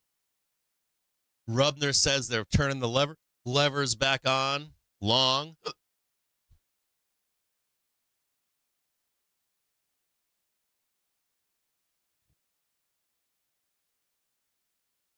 Leave your laptops at home. Barbecue is on for Labor Day. Party time.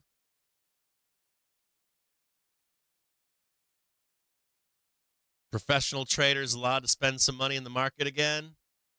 Getting frisky with it for an upside move. Retailers max short right now, supposedly. Actually, that's not true. The real numbers say that retailers didn't sell.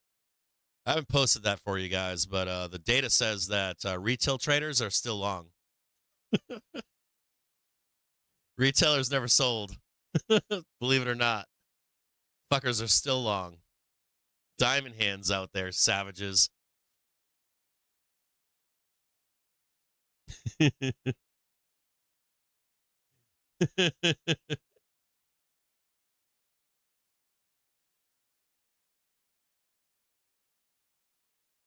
And they said retailers are still long. They are. That they never actually sold. They've like ridden this whole thing out.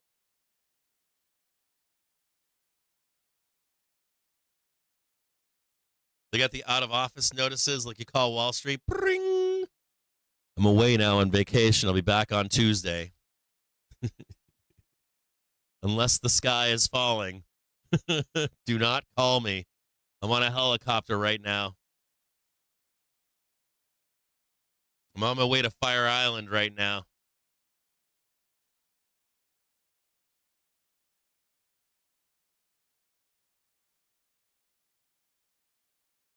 All pullbacks will be bought. Vol control measures.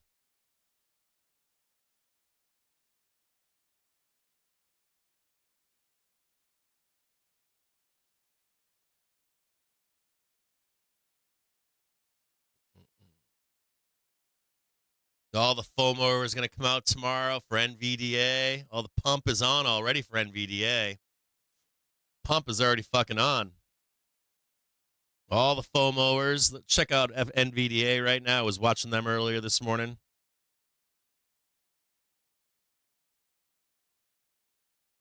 Bunch of savages. Look at them right now. Just like pumping. Loading up on calls into the bell.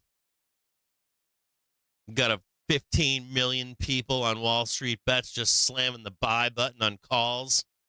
Dealers can't keep up with it. There's like a dealer inside an office. Like there's like one dealer. It's like Bob's cousin. His name is Bill. They left the shop to him, and he's like, "God damn, all this is automated." But he's got like his finger on a button. He's like, it's like the two buttons. He's got chase and sell. He's like, these fucking retailers better stop buying calls, or I'm gonna have to hit the sell button at some point. or the chase button. Start buying alongside these fucking degenerates.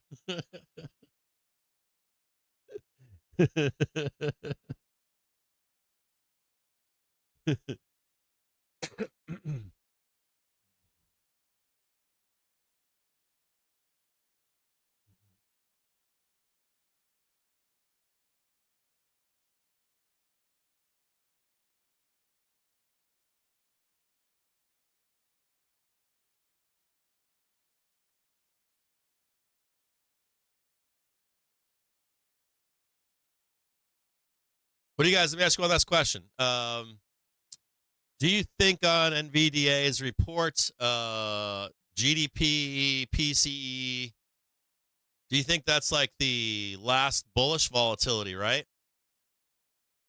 I think there's way more risk in the rest of the events coming down the road. I think you're like, if you're a bull, your best chance at good volatility, it's probably PCE, GDP, NVDA, right? If you had like a best case scenario for bulls, probably it. Probably that upside move hinges upon that.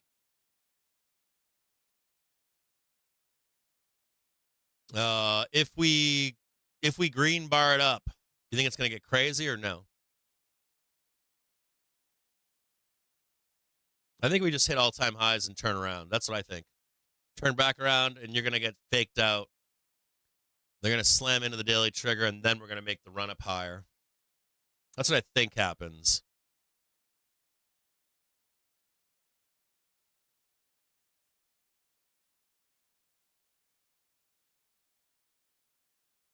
Or do you think we just blast above all-time highs and start fucking green barring it?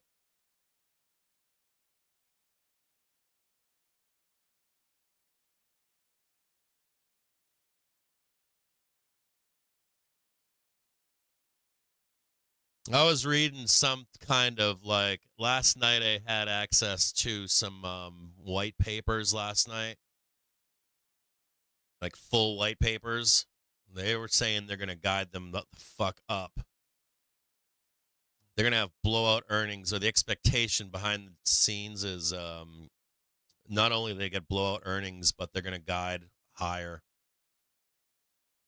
I forget exactly what. I tried to download it last night and I couldn't.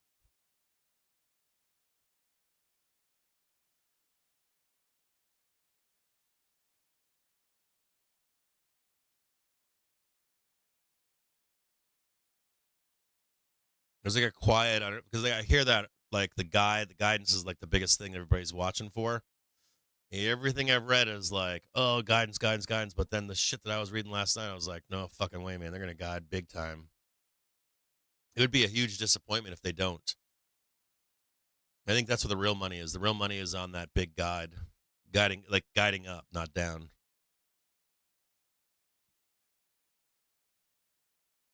No, I don't. I'll put it on right now. Thanks for saying something.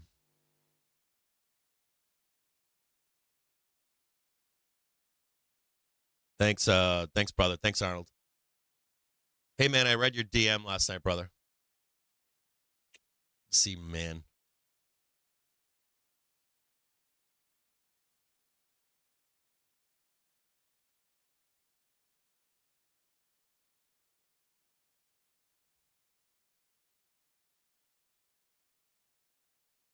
It's kind of cool now knowing who people are. I'm like, oh, no, I know that guy.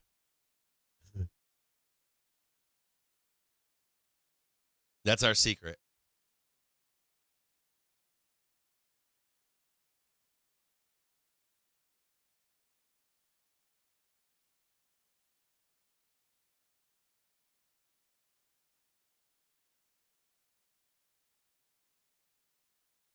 Let's see what they do to RH Gang, to Robin Hood. What is it? Robin Hood? No, it should be Robin Hood Audi S&P 5000 gang.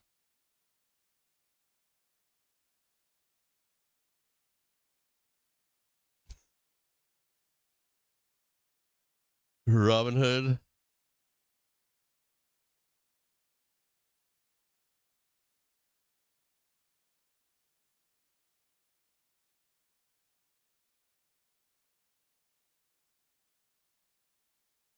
Yeah, that's better.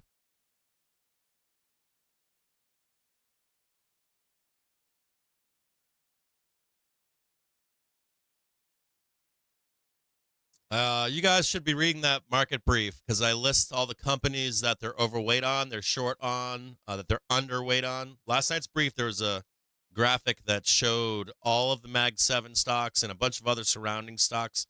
Winky, you might want to read it too. They had stuff that you like in there.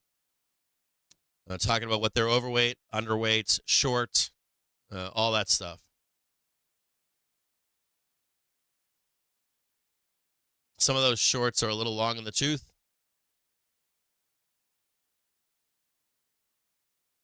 Some they can be forced to buy if they're underweight. Some might not participate to the upside. You know what I questioned? If you had a bear thesis, or if I had a bear thesis, if you're a bear out there, if I had a bear thesis, the one fear that I have is, you ready for this? I'll give you this last little tidbit here. There could be limited upside in S&P 500 specifically if we get a good report on NVDA. You could see like individual tickers move in a meaningful way, like Tesla, NVDA, SMCI. You could see Qs move in a meaningful way, and they would pin SPOOs. Limited upside on SPOOs on this specific trade. Like you might just get all-time highs, that's it. Do you know why? Because people are long these other issues that I just described to you, and they're hedged in SPY. So you can see like a dulled reaction in SPY, but where other things just start fucking popping. Now, I don't know if that's true or if that's going to play out or not, but I'm wondering about that.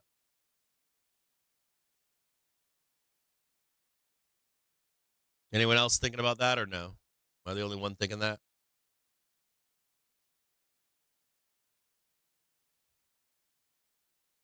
We're waiting for the Robin Hood gang to get out. They've been moving this shit. If it moves, they're moving it at 3:45, like clockwork. Up or if it moves up or down, 3:45 in the afternoon, pretty consistently. Or they begin the move just as we enter, down or weak and then up. If we get that move higher, should start like right around 3:45, or it has been recently.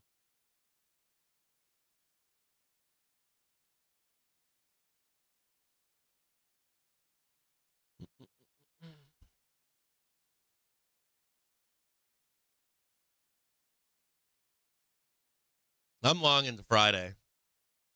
I've got exposure into Friday. I've been adding calls all morning for Friday. I got calls over the fucking place. I got Qs. I'm gonna add more into the bell tomorrow. My thesis here is that one of these, I'm gonna get a hit here. I'm gonna get a hit like today, overnight tonight, into the close tomorrow, into Friday. So I'm gonna get a hit here, a big one.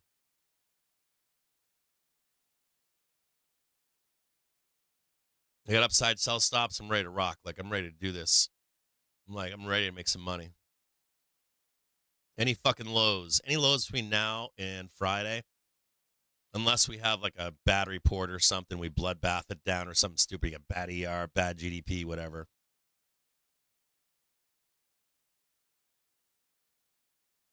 Or PCE, excuse me. I think that's Friday, right? I think that's Friday. I have exposure. Upside, baby.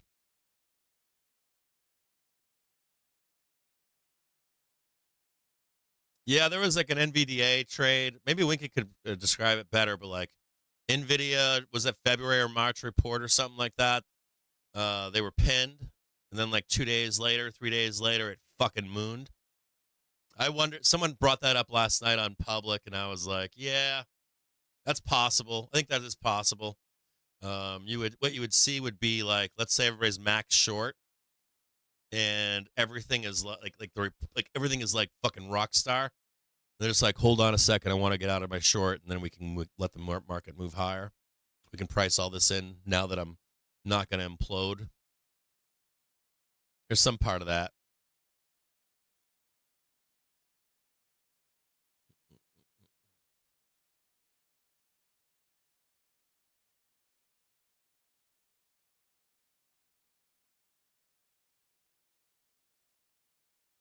God, if they didn't cut rates in September, do you think the market would if I'll say this, if the market blasts up into the rate cut, like there's only two ways, right? We're going to do this. We're either going to bleed down into the rate cut or we're going to go up into the rate cut. It's one or the other. Like if we traded up though into that rate cut and Jerome didn't cut rates, oof, looking, woo.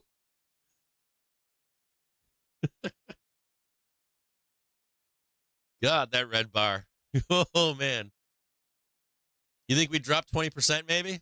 Probably, right? 15, 20% when the move was done.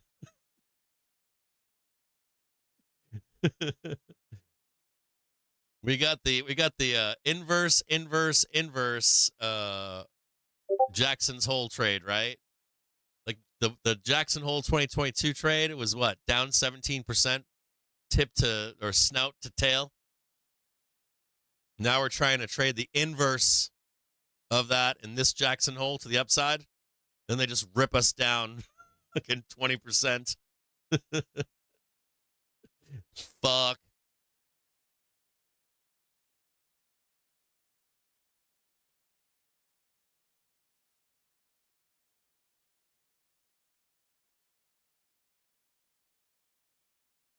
I mean, I'm like just thinking about that. I'm like, I don't care if they sell us down into the rate cut. Sell us down, take us up. I don't give a fuck. Either way, we're going to get a fucking squeeze or a meltdown, one or the other.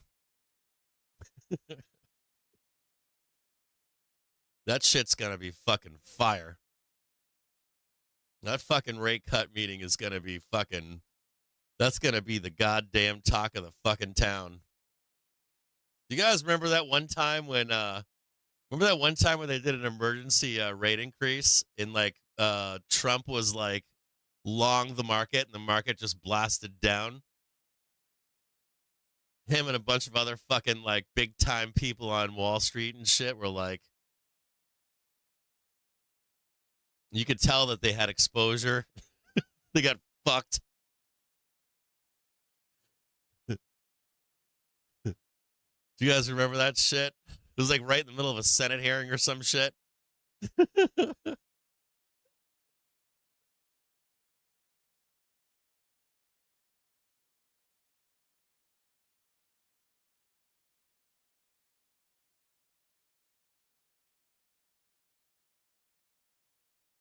That shit was fucking wild.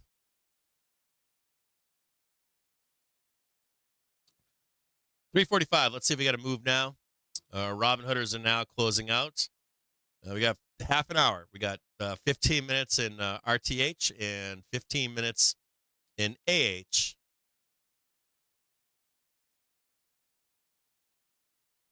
Fucking dealer bills like I don't pay any of those motherfuckers.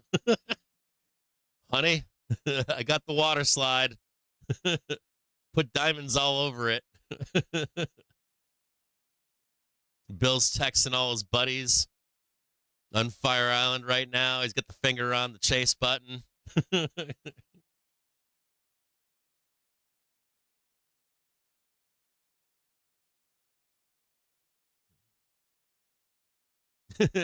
Yeah, exactly. The chase and sell button same time.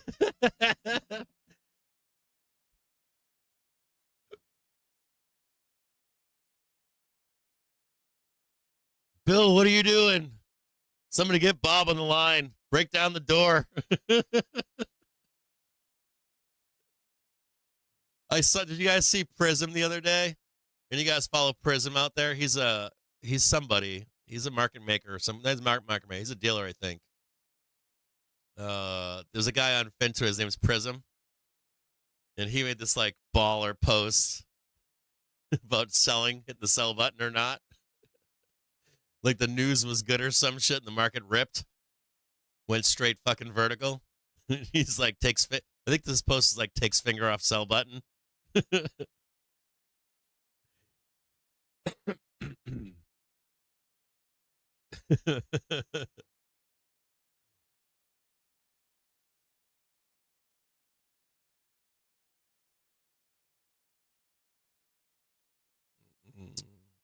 Telling you guys, gonna be chasers. Move will be over before you can get long.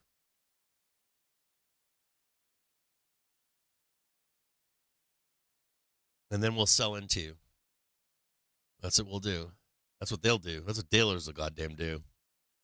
We all fucking bulled up. Captain, you think we can grab any more, bro? Sure. There's more left in this bag for you. Here you go. Here's the bag, bro. It's like 2 inches left on the top of it.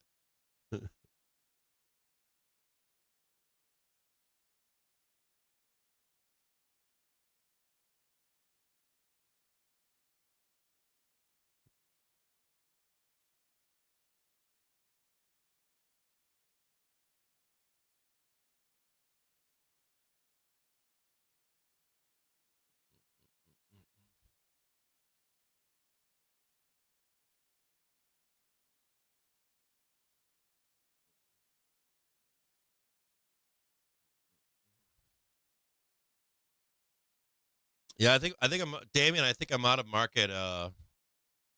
Like with like real true exposure. This month.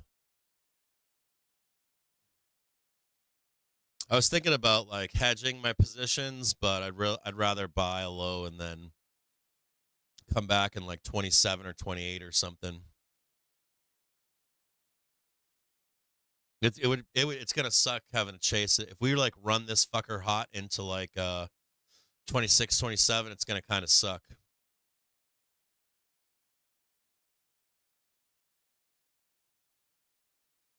They're claiming it right now, bro. I'm like, I don't believe them. Imbalance.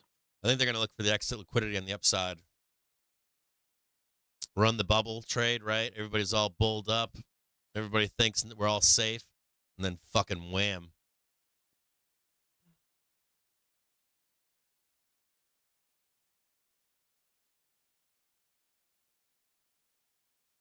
That's the one you want to be looking at right there.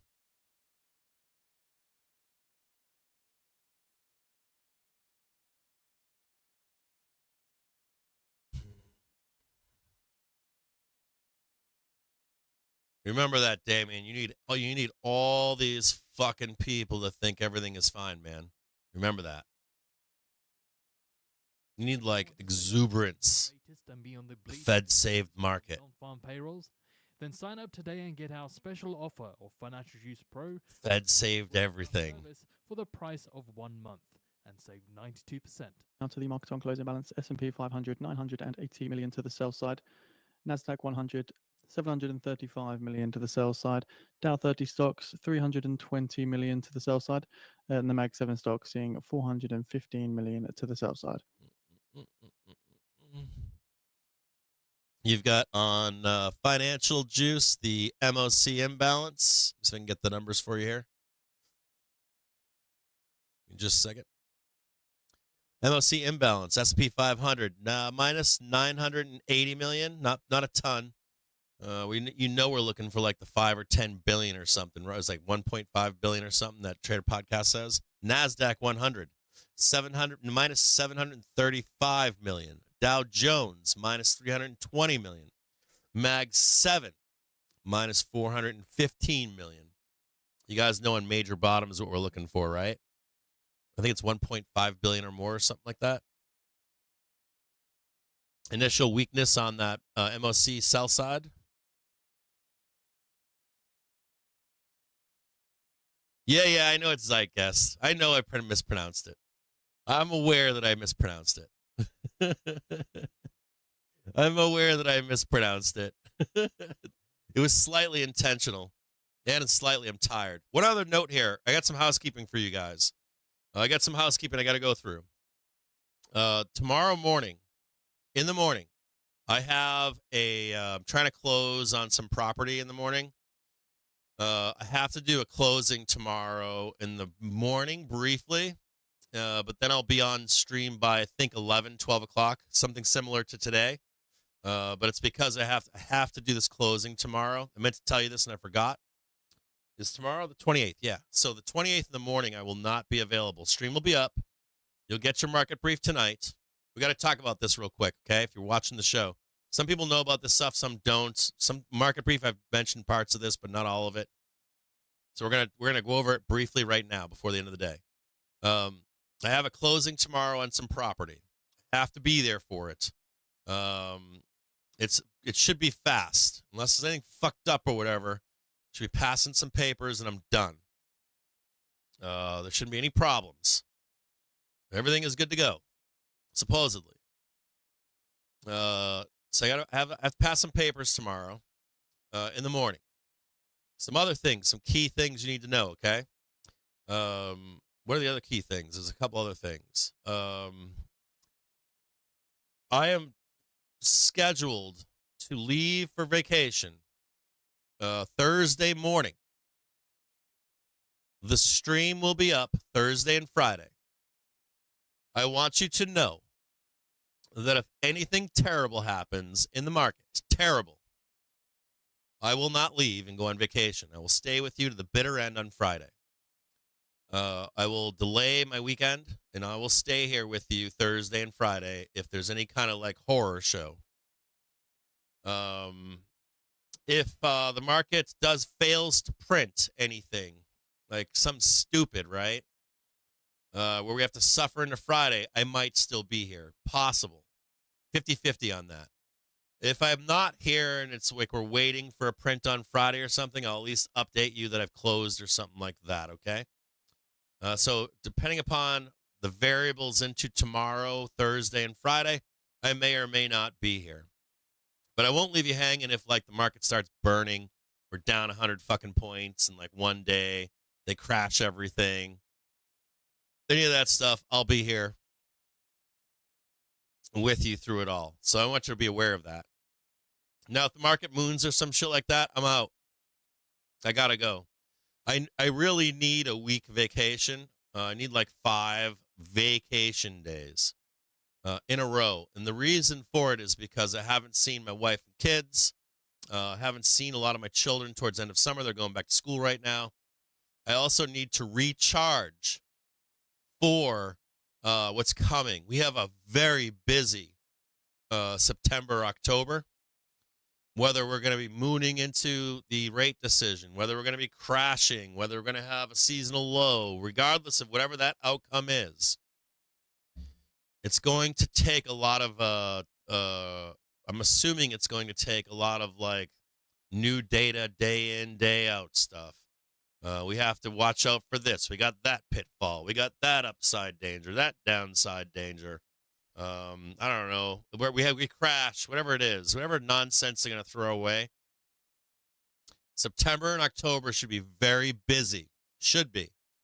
If you're a bull out there, if we get the seasonal low at any point in October, just be aware. If you're a bull, I've told you how to hedge. I'm going to give a warning to you as a bull right now, okay? Serious warning. If we roll down in September and October, do not give all your money back to the market because it can be a wasteland. All the FOMO people, there's going to be a whole group of FOMOers.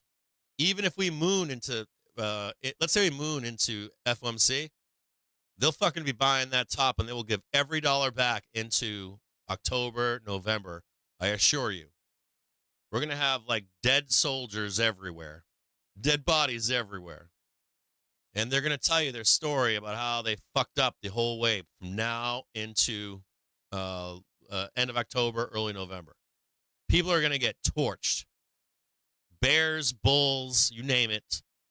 We're going to definitely have some people getting fucked up. Someone's going to be wrong here. Someone's not going to be hedged appropriately. Somebody's not going to be long when they're max short. Or someone's going to be fucking max long with no hedge, like something. You're going to see, like, they're going to flush. This is like a culling moment the next 2 months. Promise you. You're going to see people get flushed out of this market one way or another. They're going to cleanse the market of people that are wrong. Between now and late October. So you don't want to be that person. There's like better fights to fight. You know what I mean? There's like a seasonal part of the year where we're going to flush people out. So just be aware of that, okay? Like, get your vacation in. Take the week if you can. Recharge, re-energize, so that you're on point for these next 2 months, September, October. The market goes into like self-steering mode, like November, December, January, bullish or bearish, doesn't matter. It's like self-steering. Like there's like a calm down moment right around that time period, November, December, January, where you can kind of ease off the gas pedal. The gas pedal is going to be full fucking all gas, no brakes, like right through September, October. Be recharged for it. Mark my words on this too. It's sad to say, but that's what's going to happen. We're going to see people come in and through the stream in the chat, blew up my account, lost my wife, lost my kids, dog left me, all that kind of shit, because they're not hedged appropriately, up or downside. Upside hedging, there's a real thing, upside hedging. Please believe me. Please. And I don't want to see any of you get washed out. None of you. I don't want to see you get washed out. Please mark those words.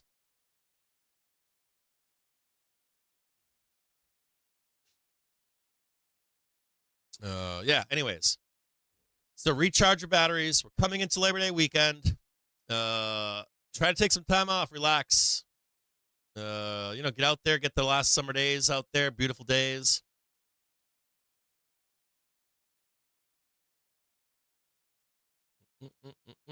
Our HR is over here at 545. We got 415. If you don't understand what a putback spread is, please, I'm going to recommend this again. You don't have to pay anybody for training. You don't need to pay anybody. Go out there and watch the fucking videos on Option Industry Council on putback spreads. Then go out there and search YouTube and watch all your favorite YouTubers that teach you classes on how to take that trade, okay? Just understand the mechanics of it. Understand how you don't lose your ass if we go to the moon, how it pays you if we go to the depths of hell, any of that stuff. Every time, every single time it's appropriate to put one of those on, I get two groups of people. Thank you, Captain, for teaching me that trade. The other person, I wish I took that trade. We're going to get some moves. We are going to get some moves. We're at all-time highs, right? The market needs a reason to trade above from here. If the market does not get a reason to trade above, we are going down to the depths of hell. We're right there. Like, we are literally like, here, I want to talk to you guys about, I want to simplify something for you, okay? Before we go here for the day, I want to simplify something for you. I think, I don't know who said it, but I need you to understand something here, okay? Can I just go to like a shitty old S&P chart or maybe SPY chart or something? Yeah, let's do that. My God, look at that. Beautiful. This is a week chart. Good job. This is a weekly, okay?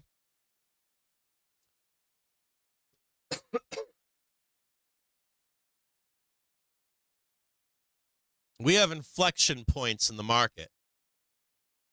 These are inflection points, right? We're going higher. We test lower to see if the move is lower, right? No, move is higher. Okay, we'll go higher, right? Inflection point. Boom, right? We're now parked right here.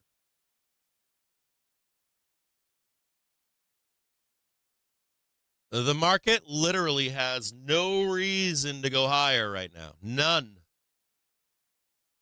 It's got no reason. It literally doesn't. There's no fucking reason for the market to go higher. We are coming into what's known as the worst time of the year. And more importantly, like the second 2 weeks of September, ready for this? Worst returns of the year. Any 2 week period in 52-week year, worst returns, second 2 weeks of September. October, also known seasonally, traditionally, as some of the worst returns of the year. Second, I think, best, right? I think so. I think even the last 2 weeks of October. And we are in an election year. The market needs a reason to go higher, right? So, if you want us to go higher, not just all-time highs, but like higher meaningfully, it needs a reason to do that. If we don't get that reason to do that, they are going to fucking roll us down, the next 2 months. So I don't want you to get I don't want you to not be aware of this stuff, even if it's like not lining up to dates. We already had our crash. We had our seasonal weakness for September, October back in this back test right here, whatever. Right, this was your seasonal weakness. Fuck you, we're going up all the way into the year. Blow off top, baby. I still want you to be aware of that. I don't want you to come back and say like you never told me. I don't want you like as a bull to be like we're trading down here and you're like, oh Cap, I was max fucking long, had no hedge on. That kind of nonsense, okay? I don't want you to be up here. You know, look at this right here. When you look up those ratio spreads, right? When you look up those ratio spreads, you're thinking that there's going to be an important move, right? We're either going to roll down in a significant way or we're going to squeeze up here. And this pretty much fits that pattern for that trade, I think. If I'm wrong on that, point it out to me in the chat. If you guys think I'm wrong on that, the structure of that trade, I don't know that I could be. Like you're either going to get above and roll down, or you're going to squeeze up and you're going to roll down, and you like get out of that trade up here, flat, boom, now short to the downside heading into late September. Right? But be aware of that right here. You guys understand? Please do. Now, if you want to get more bearish, like after that, we start rejecting or something, we start to get like an all-time high print, then we roll down. You get that fucking, then you start getting like buying volatility, fucking put spreads, fucking shorts, fucking murder the fucking market. I'm with you. Cool. I think it's cool. I think everybody's understood. I think that's fucking pretty goddamn simple, right? Market needs a reason to go higher. No reason to go higher, we fucking roll bigly. They said bigly.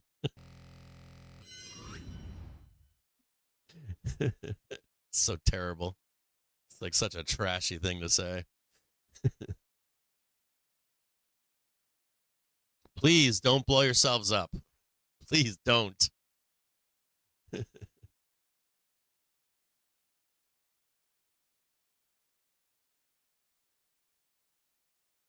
Yeah, I don't think they're going to dump either, man. From what I've been told, Rubner had a big note, like a full note last night. He's like, they got the levers turned on, max buying right now. You're going to read about it in like a week or two. You should. You guys always read about this shit a week later. Like they tell you, they always tell you after the fact, right? They're like, oh, by the way, they closed all their fucking shorts and they were fucking long the entire time. Always after, right? Never before. They don't do that for us in public, do they? Like we read about it in Bloomberg like a week later. Don't be hanging your dong out there either.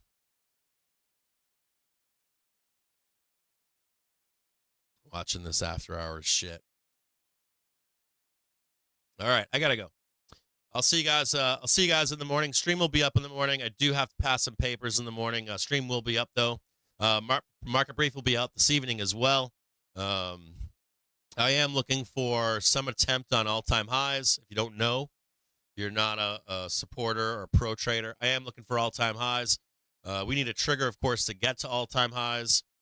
I do think we get a pullback, and then like a fake out, and then the bigger move up later. I think they might also. Like if we do the upside trade, I think the trade is like right below 57.70, and then they force you to. They in some way force you to wait for 6,000 on the rate cut, and it's probably a fucking trap for bulls if that trade to the upside shows itself. We'll talk more about that as we see what unfolds into this Friday and next week. I haven't talked much about that publicly or even in a market brief, but we're not there yet, so there's bigger fish to fry until we get there. All right, I'll see you guys tomorrow. Later.